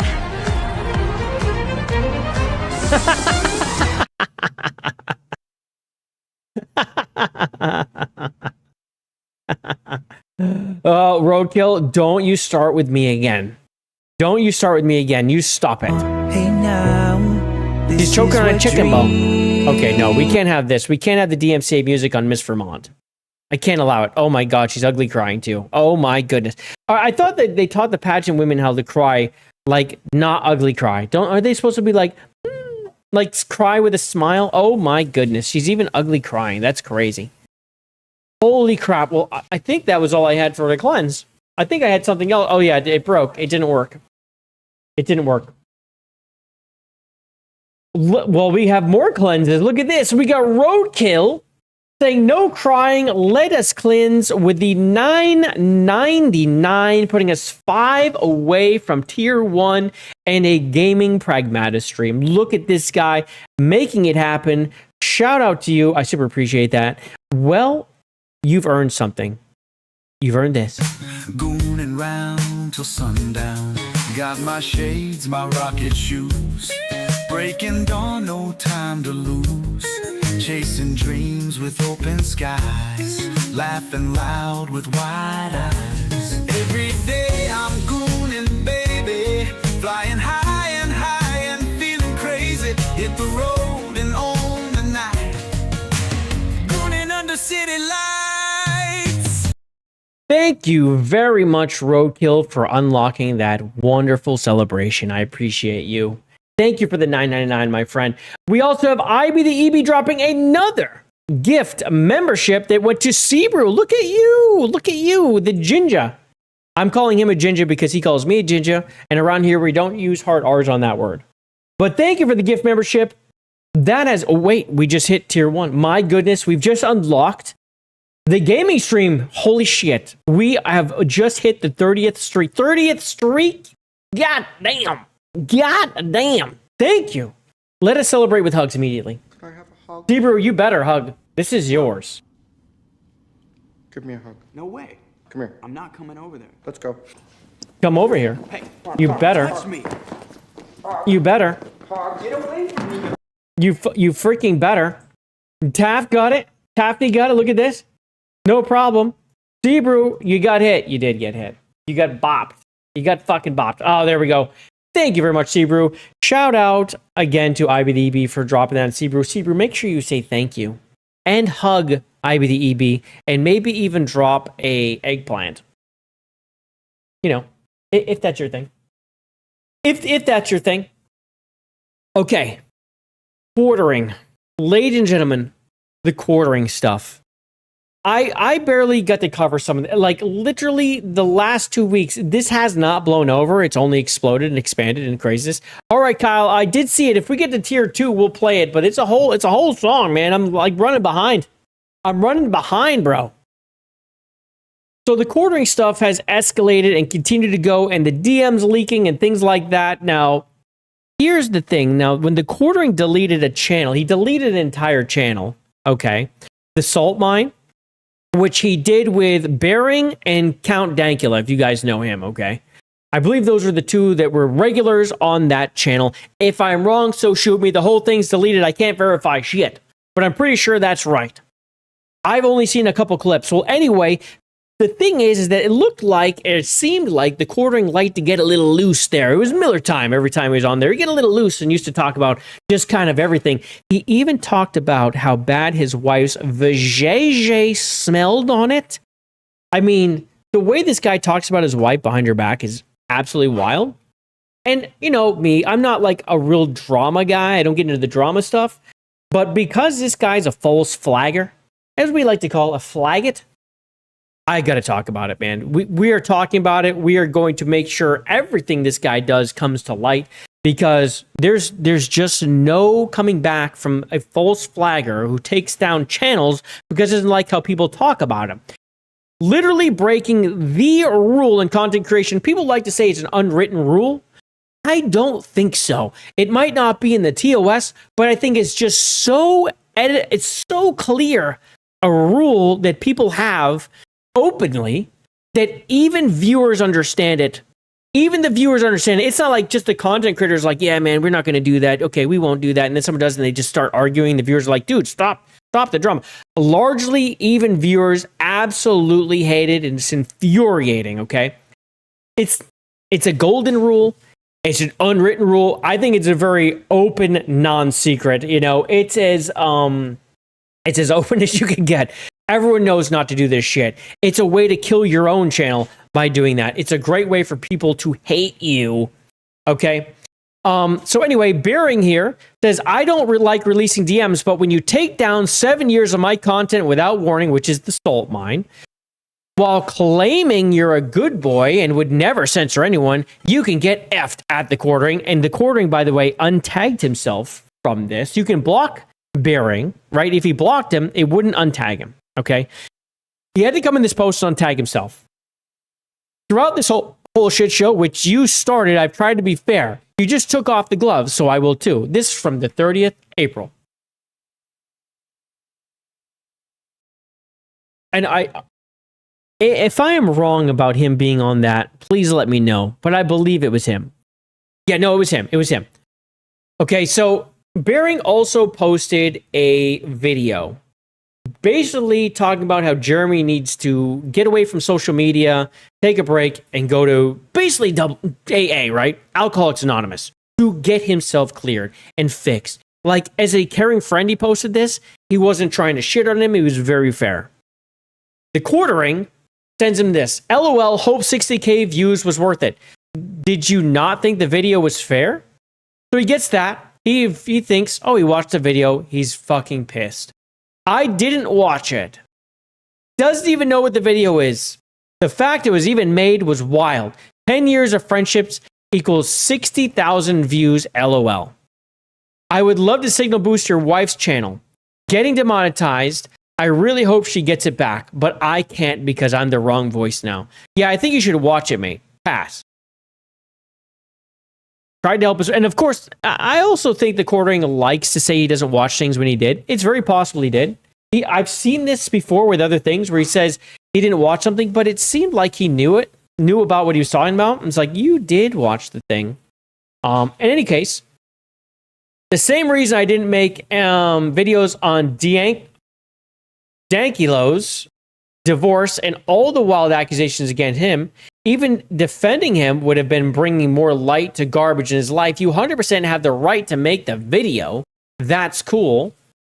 But you were basically the last person I expected to try to profit off this.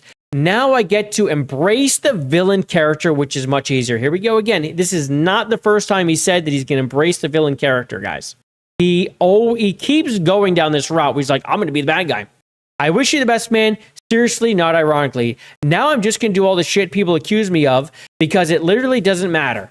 My viewers don't give a F about 20 years ago internet culture.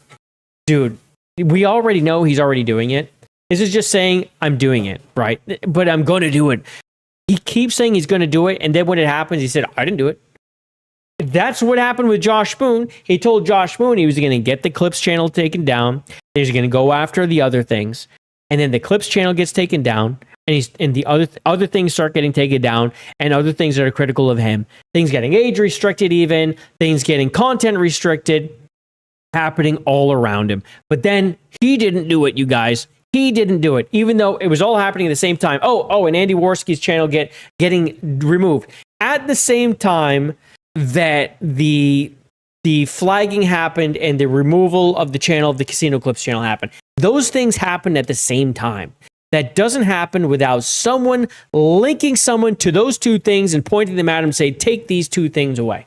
Right? It just doesn't happen. Yes, don't forget to like the stream, ladies and gentlemen. Please do.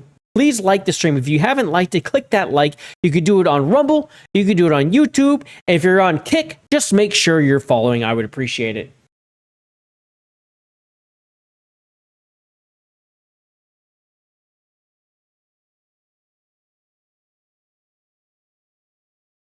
Let me double check. That was it, right?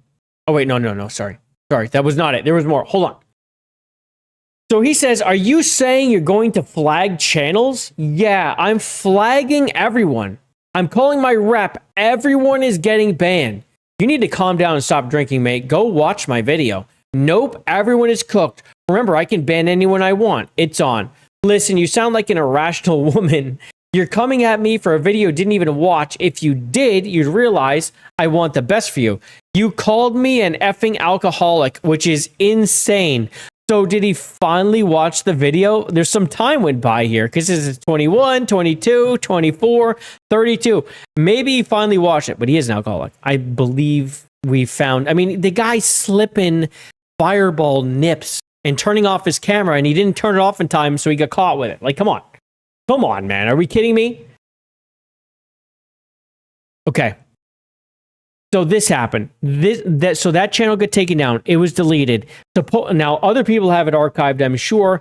He said it was an F-up. But here's the thing. When it comes down to this whole channel getting taken down, we went through multiple stages of Jeremy, the Hambly, Jer, just lying about it. At first, he said it got flagged, or he was sure it's not flagging, although he was trying to insinuate that it got flagged and deleted.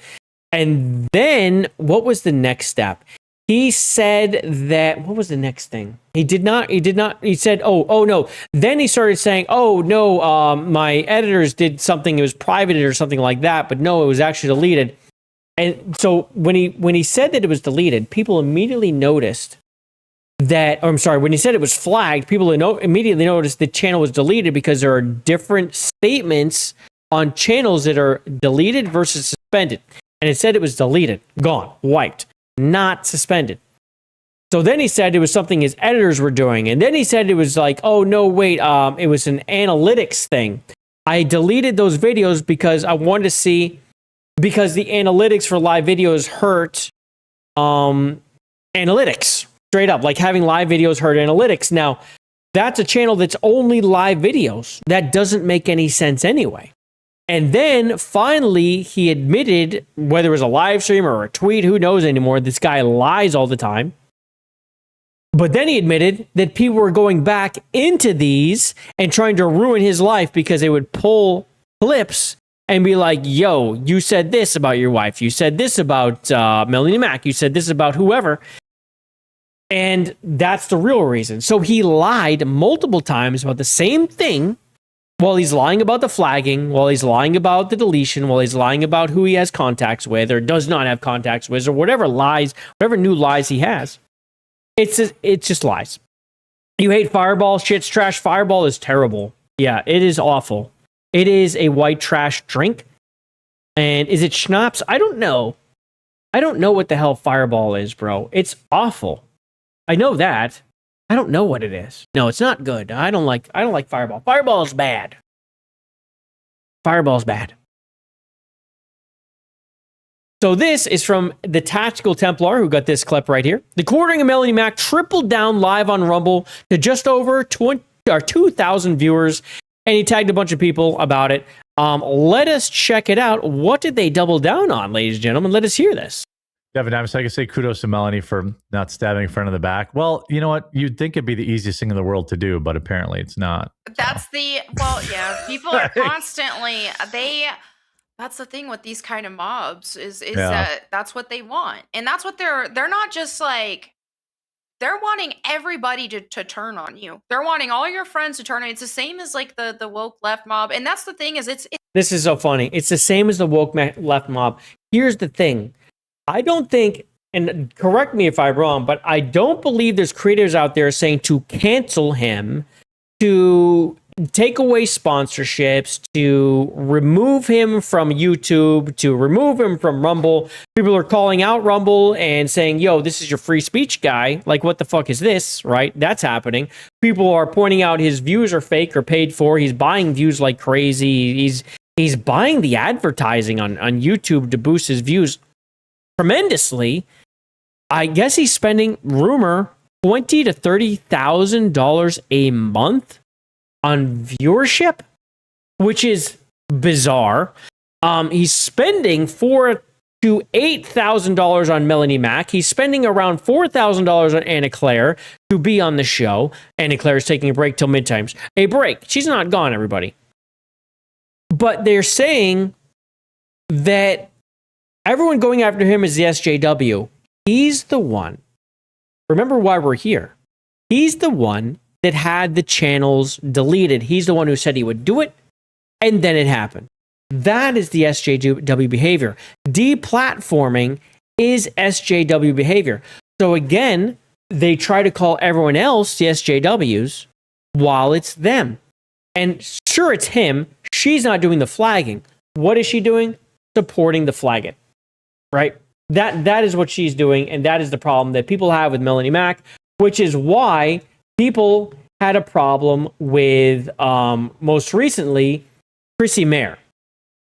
It had nothing to do with just her having Melanie on, and she kept trying to default with, I'm going to have my friend on. You can't keep me from having my friend on. That wasn't the issue. You can have Melanie Mack on, but you better address the situation. You cannot walk around this. It's too big.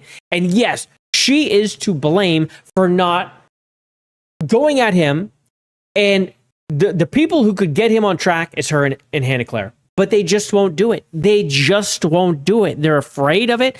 He's paying them. They're his boss. They should bow out and be like, he's my boss. I can't talk about it or something. But they should absolutely be the ones that are correcting him, and they aren't. Instead, they back him up when clearly he said he would do it and most likely did it, or at least made this opportunity, this situation we're in where people are now flagging channels, and then he gets the blame, but he created the entire situation himself. He is entirely to blame. And if you're going to back him up, you go in the same box. And then when Chrissy Mayer backed up her and tried to pretend it didn't happen, she ended up in the same box. She had a chance to directly address the situation on that weird ass stream she had. What was it, Sunday? And she completely dropped the ball. Completely. No, it was Friday. Completely dropped up. What was it, Sunday? No, I don't remember. Fuck it. Anyway, she completely dropped. No, it was Friday. She completely dropped the ball, and it was because she could not take accountability for not addressing the Melanie Mack situation. All she had to do was say, I should have done it. I was very uncomfortable. She was misled by Melanie. She even said that right on air. How Melanie said it was nothing burger. It was a perfect opportunity. Brittany Venti went on.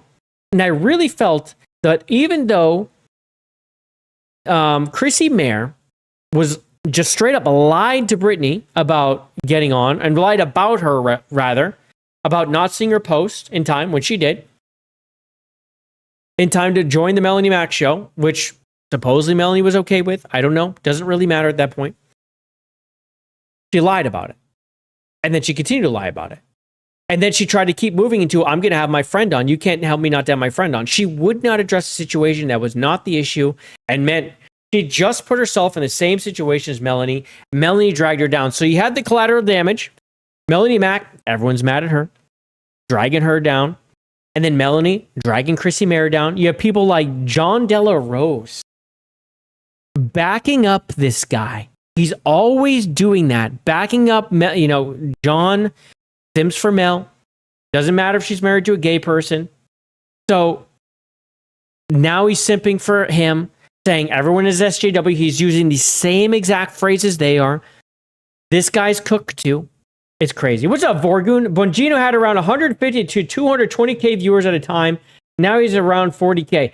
That 150 to 220, I just always wondered, was that around like any kind of like, because with these political streamers, they really eat when it comes time to like a presidential campaign. Like when that comes, everyone's really looking for that.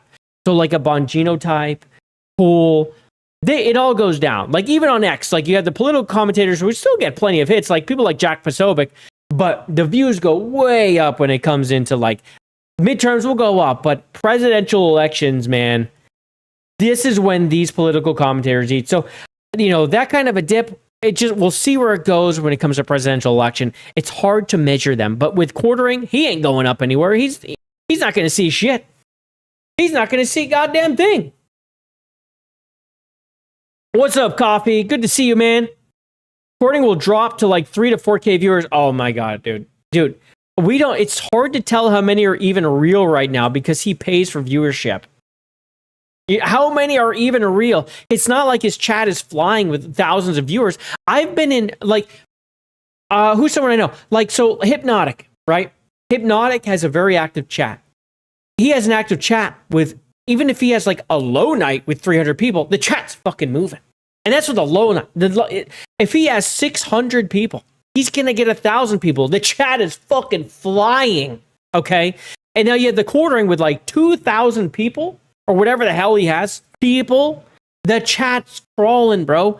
And when he tries to spread out into like Kick, no one shows up. No one's there, bro. No one comes on. He cannot get any like footing anywhere else. It is insane to me. And like with me, I'm a YouTube streamer and I'm spreading out into Rumble, like that would be my number 2. And then on Kick, I'm trying to grow Kick a little bit. It's going to take time. Like it doesn't just happen overnight. But even I have equal success on Kick that fucking quartering does. That is insane to me. That's crazy. I'm like nothing. This guy's a 2 million on YouTube. Subscriber numbers, I have 60,000. Like, you know what I'm saying? How can he not move people around? He has no push. If he makes money off that coffee company, I don't think it's his viewers. I just think it's the coffee company. It has gotten some traction. I don't know if he does, though. Anyway, let's continue watching this. And what I've learned from all of this experience, too, you can't find Iran. Isn't that wild? Human nature problem. As bad as the woke left is, it's like, oh, you know what? This isn't exclusive to just the woke left. This is called a human nature issue. It's a sin issue. And the sin issue. Oh God, it's a sin issue. Now, okay. It's a sin issue. They are now putting up the shield of God. Okay, they've got the cross up now. They're now using religion as a shield. No, they're actually just sinning, you guys. They're sinning, bros. They're sinning. That's why they're mad at you, because they're sinners. We are the pious ones, and they're sinning. That's the real problem. And so, that's what a lot of this has really turned into. But it's like, I don't want to do that. I don't want to participate in outright dog piles on people I don't like, my enemies. So you think Melanie's not going to participate in any dogpiling, you guys.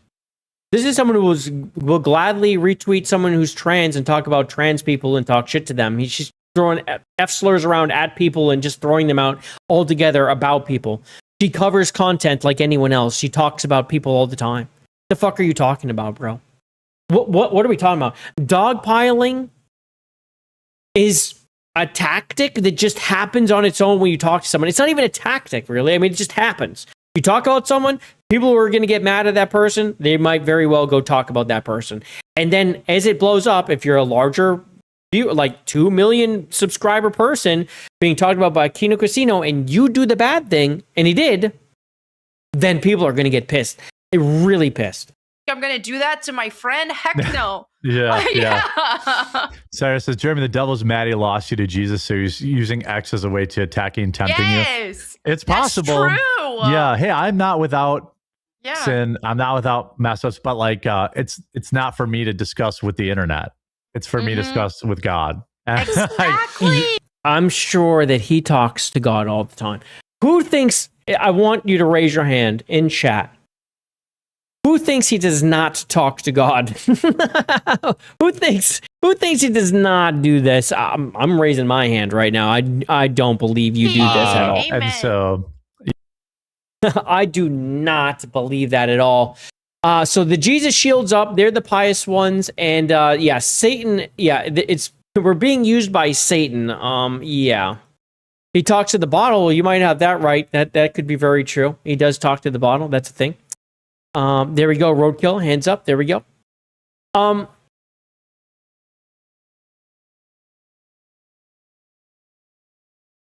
wait, hold on. So then, after everything that happened on the weekend, the weekend TM, the Quartering fires up a live stream and says everyone wants to talk about AOC instead of addressing his shit. Of course, yes. The Rumble pillar is back up, though. By the way, it was knocked over for a little while. People realized that he didn't actually get renewed for Rumble, and that his contract was running up and wasn't going to get renewed. And then all of a sudden, that fell over for a little while. Gee, that's weird. The guy deleted 7 years of our content behind our backs and then tried to pin it on me. I'm not going to be stepped on for the sake of not looking dirty. This person's talking shit to Barry and say, dude, you could have spat disagreements private like Count Dankula and said you chose to feed the trolls and come off it looking dirty and not well-intentioned friend in the process. Maybe sit this one out and focus on other things. No. I don't view burying like that at all. Oh, that's where that came from.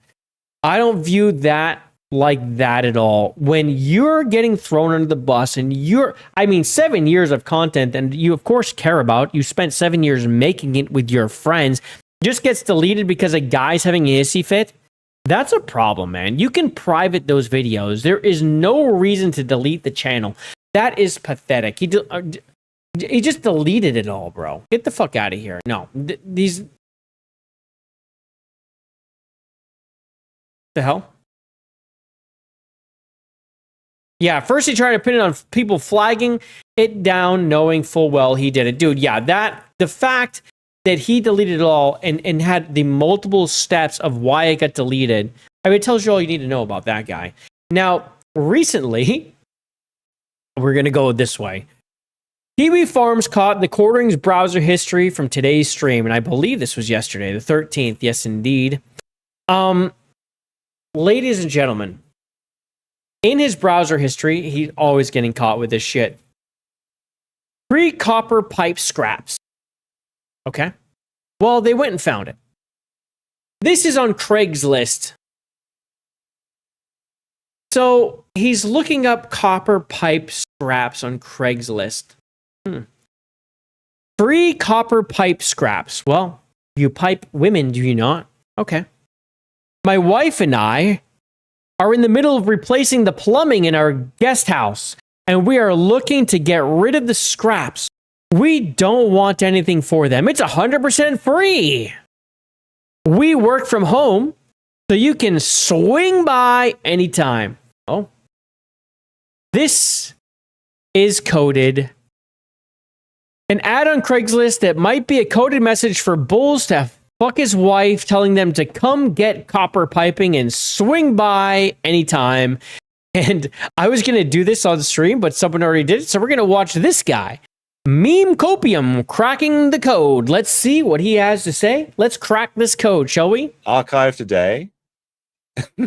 Why did Jeremy search for R? What is ARH?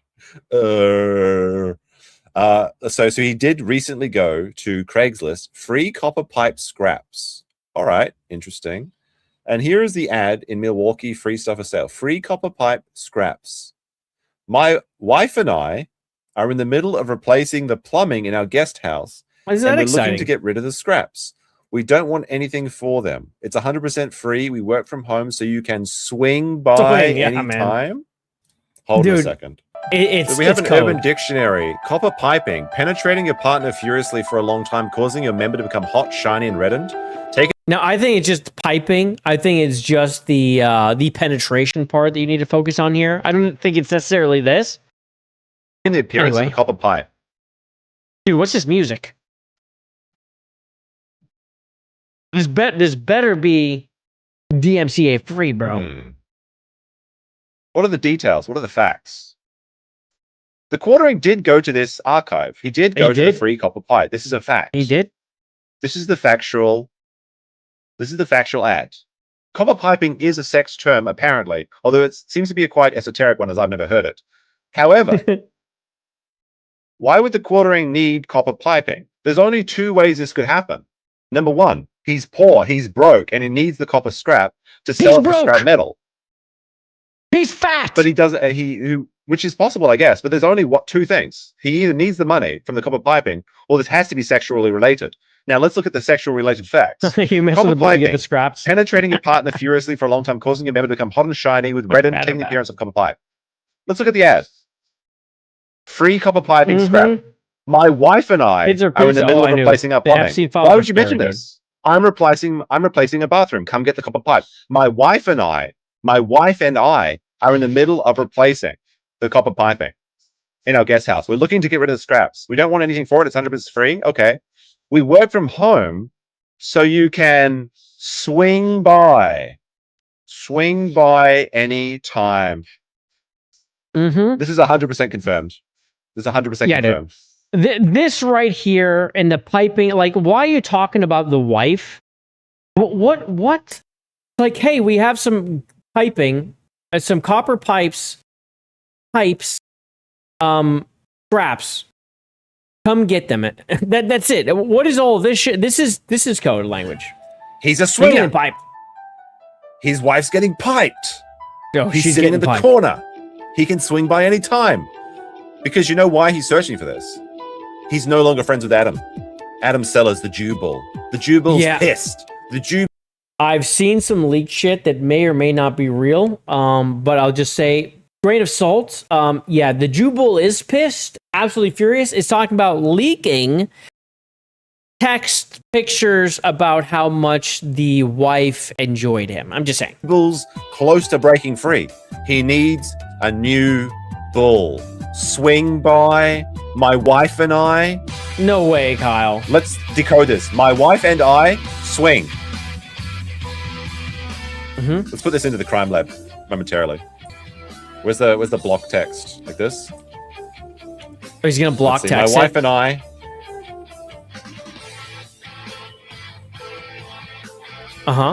We got him, boys. I've decoded the message. My wife and I can swing by any. Can swing My anytime. wife and I can swing anytime. We got him. It's fucking confirmed. Jeremy's wife. He's a swinger. The quartering's wife is getting a quarter pipe of copper slammed into her pussy from the new Jubal. The third Jubal has hit the towers. Dude, another Jubal. This is crazy. There's just more. Why do people hate him? I did just kind of go over a little bit why they hate him.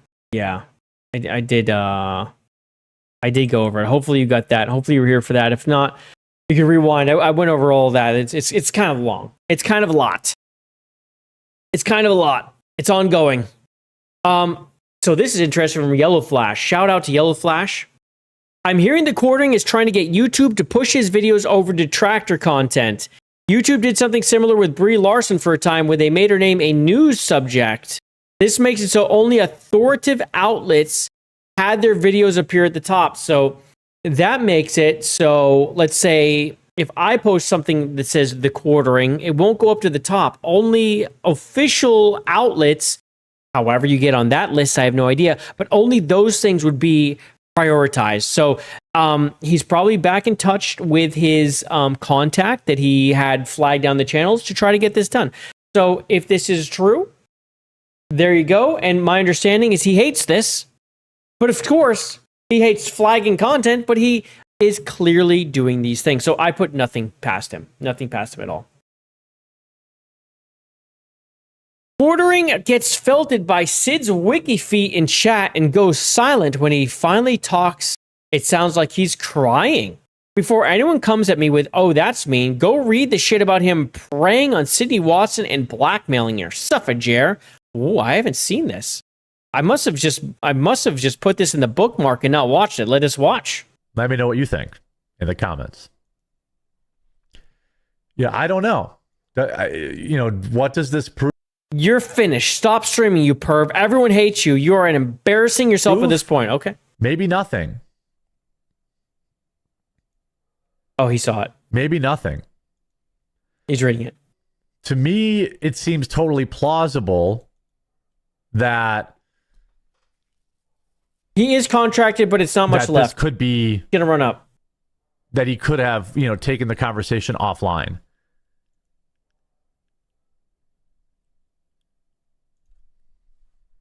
No way he's crying. No way. He's not gonna cry. Is he gonna ban the guy? Yeah. Is he gonna ban kids?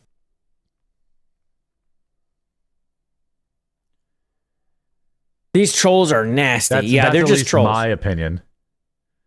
No, I think they're just sick of his shit. People are just sick of his shit. They give him $2 to tell him how sick of his shit they are. If anyone gives me $2 to tell me you're sick of my shit, feel free. Or $5 or $20. So I've noticed this. His streams are full of silence. Lots of silence. Like, I'll have my moments where I'll stop and I'm thinking, but he will just absolutely stop and freeze all the time. It's a lot of his content is silent. Is there anybody that believes it wasn't a cover-up?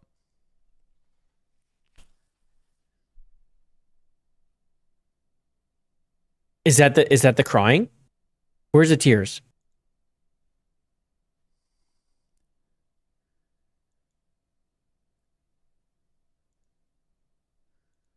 Wait a second. I appreciate you, admin.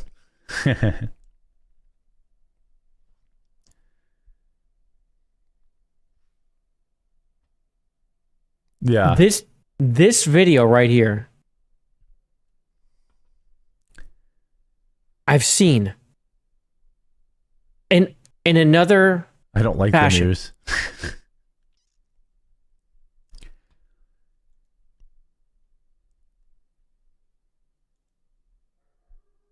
I wish I could zoom in. I wish this was big. Do. No way. He just did the doody-doody-doo. Oh my God. He really does this a lot, dude.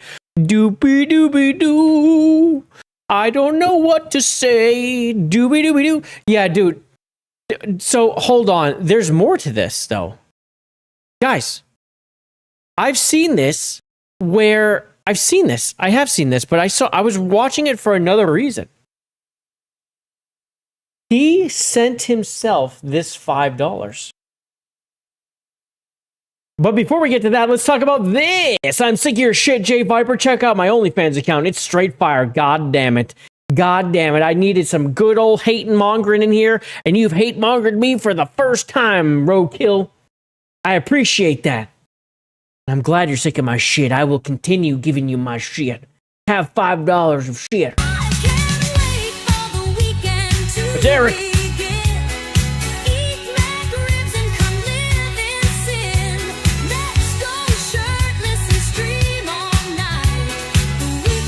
He's so big he ain't seen his dangle? He may not have.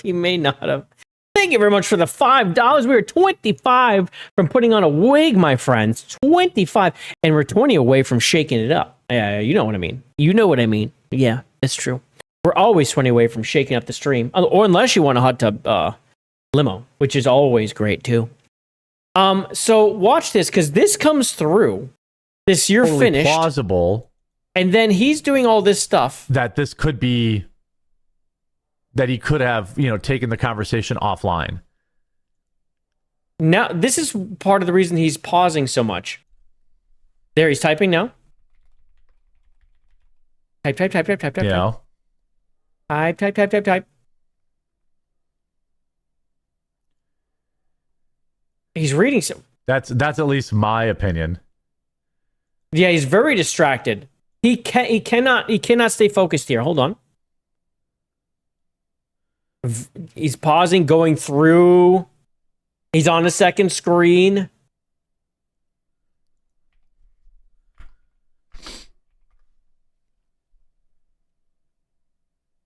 Is there anybody that believes it wasn't a cover-up? Okay, he's done something over there. What's he doing? What's he setting up? What's going on? There it comes. Dude, he may very well, his name is Admin Scott J. Is this him? And by the way, this says just to counter the retard $2 chat. Jeremy, I appreciate your time and efforts, brother. Did he just super chat himself $5? No way. No way, dude. The 5. Oh. Could you imagine? You, I know DSP does this. DSP does this to himself. He will super chat himself money. Did he just do this? Could you imagine you're a 2 million subscriber channel with 748 viewers and you're super chatting yourself $5? You just gave YouTube $2 so you can get $3. And so you would get a $5 super chat to make yourself feel better. I think he might have done it. Holy shit. I think that's exactly what happened. That's insane, dude. That's insane. Kyle says, check DMs. You might have found out what ARGH means. All right, let me look real quick. This is a conspiracy theory from Kyle. We're going to go see. We're going to go see conspiracy theory.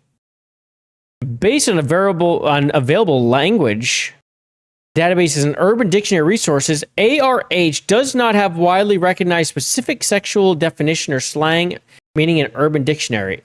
It's like an exclamation typo or niche, localized term rather than sexual phrase.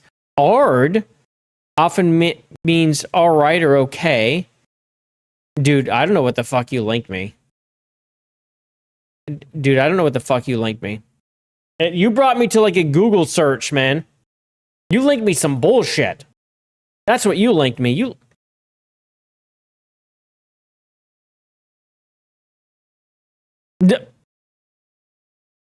I did whatever it gave me wasn't the same thing it gave you, man. It's that Google AI shit.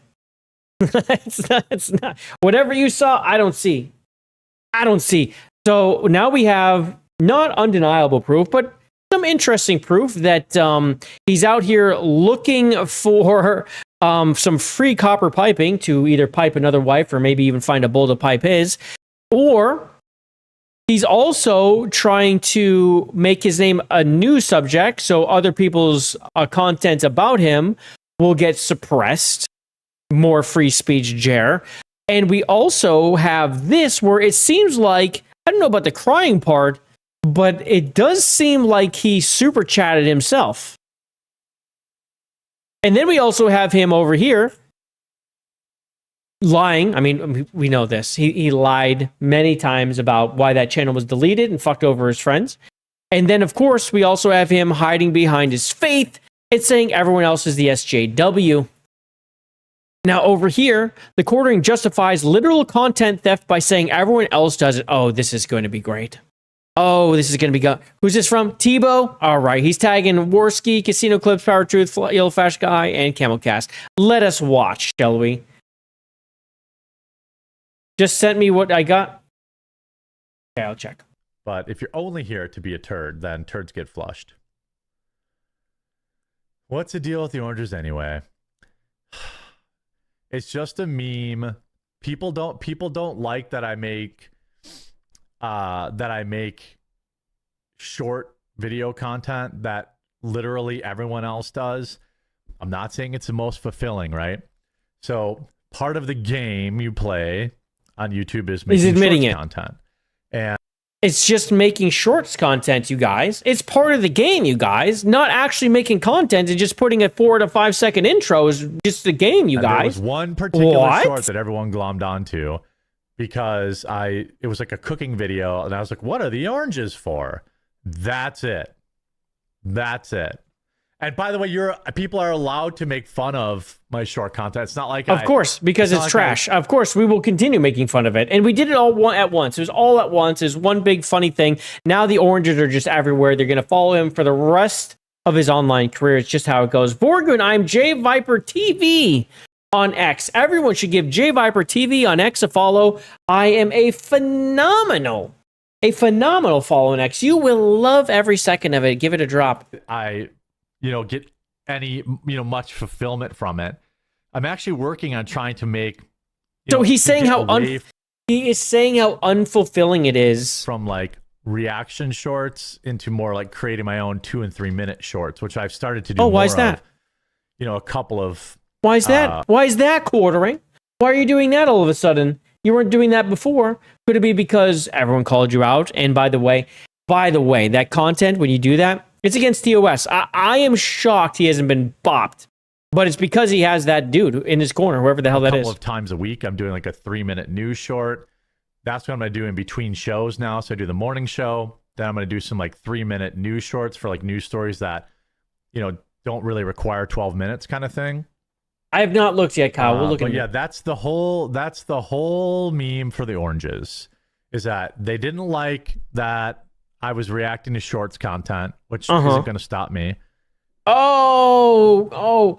So I like how he said they didn't like that he was reacting to it. He does not react in those videos. He intros them for 4 to 5 seconds. That's not a reaction. And then drops the full clip. And that's the short.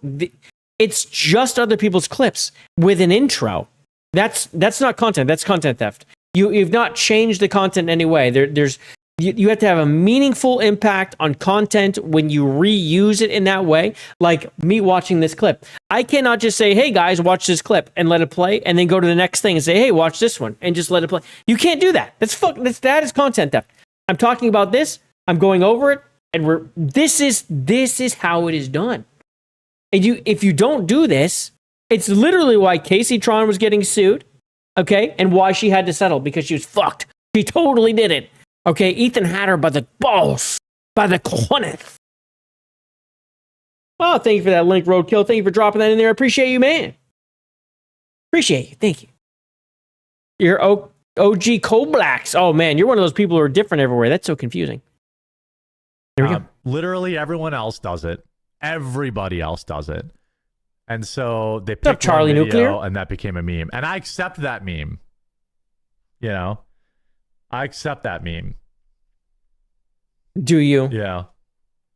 See Ishmael. Do you? By the way, if you're new in the morning time slot, make sure you follow the channel so you get notified.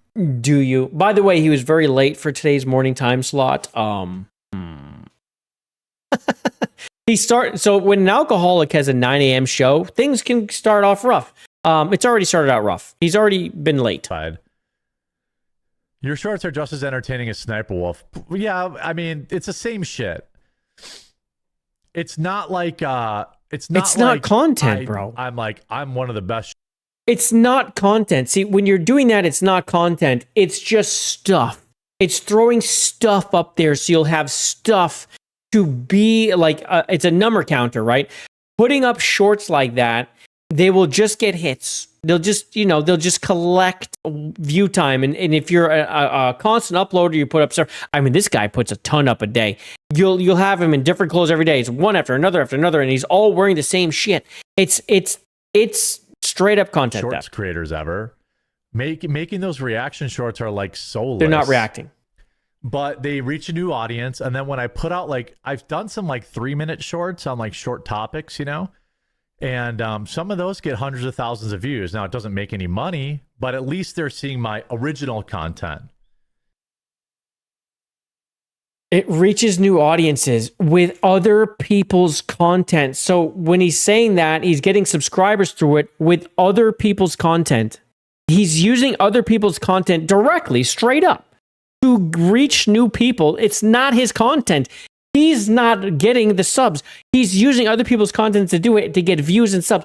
Dude, that's completely fucked. It's against TOS. It's not his at all. Hey, guys, I wonder what these oranges are for. Make sure you like and subscribe if you figure it out. Like, what the fuck is this? What's the limo tub for? Tell me in the comments. Like and subscribe. A $5 for the gaming stream. Thank you very much, Astrobot. I appreciate you, man. Thank you. What's the limo for? Oh man, well we can find out if we see that if 20 banger comes in, we will see what the limo's for. The limo's great. But my friend, you've also unlocked a Dancing Eric, and there you go.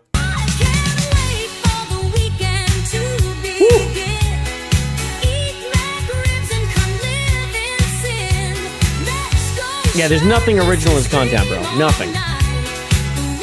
Nothing. There's nothing original. It's just stolen. Thank you again, Astrobot, for the 5. I appreciate you, man. That is very cool. I'm very glad I'm back. And again, I did have to leave, but it was only a couple weeks. Things have been dealt with. I didn't want to take a break. And what stinks is I had a huge show planned. 104 was going to be like 5 to 6 hours long. I had all this stuff planned. It's just how it was going to happen. Massive show. And then it was like, oh my, I get the worst phone call and it's like,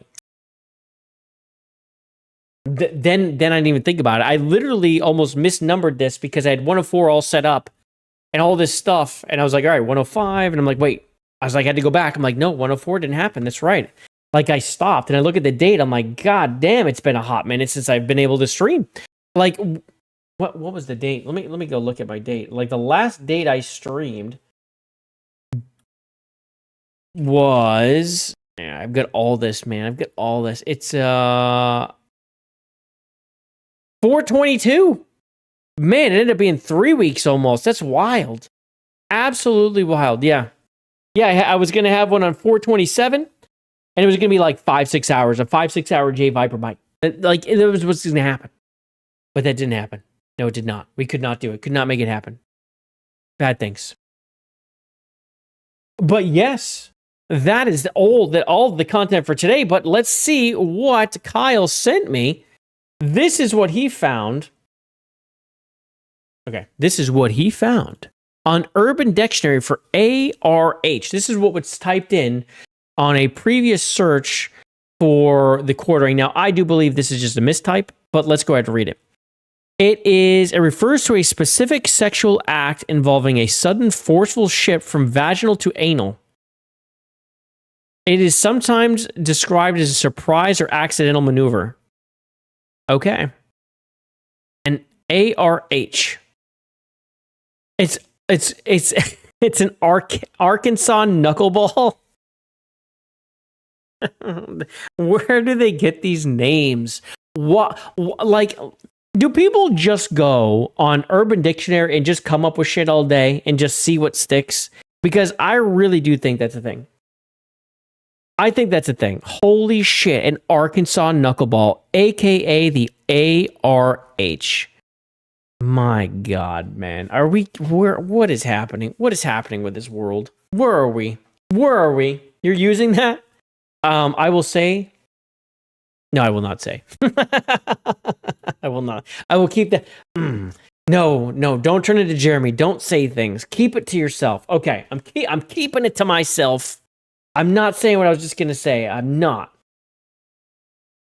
All right, let me set something up real quick because we have unlocked, which is incredible, a gaming stream. We're going to be playing.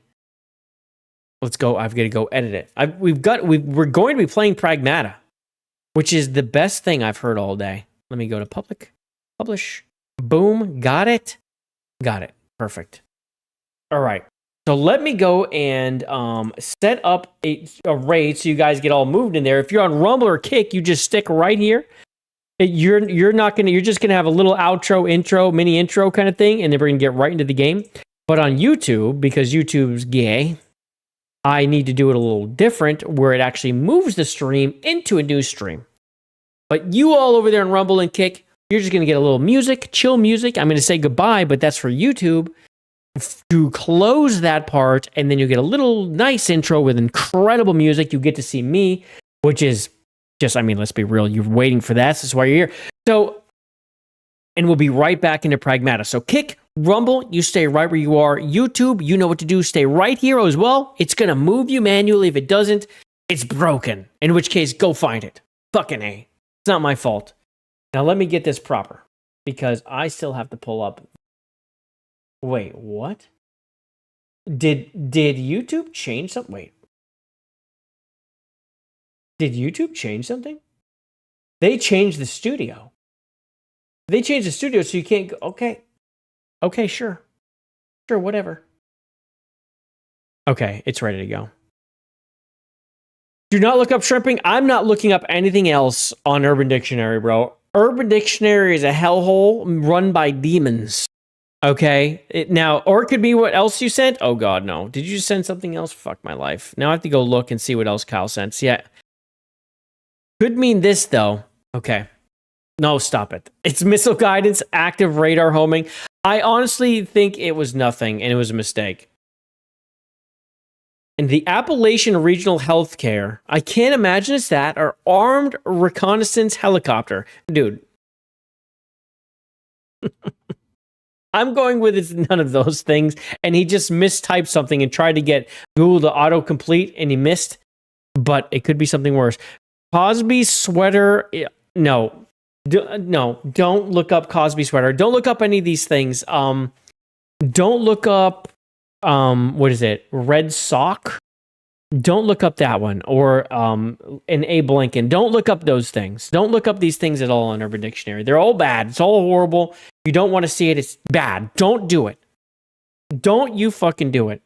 But ladies and gentlemen, that is going to bring us an end to the Viper Byte. We're going to go play some Pragmata.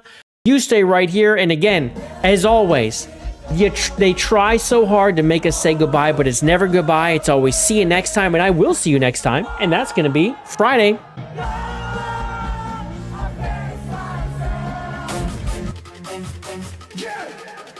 Remember, don't go anywhere. We're raiding myself. Lights are fading, game was strong. Time to say goodbye so long. We'll be back for another round. It's not the end, we run this town. Until then, keep up the fight. We'll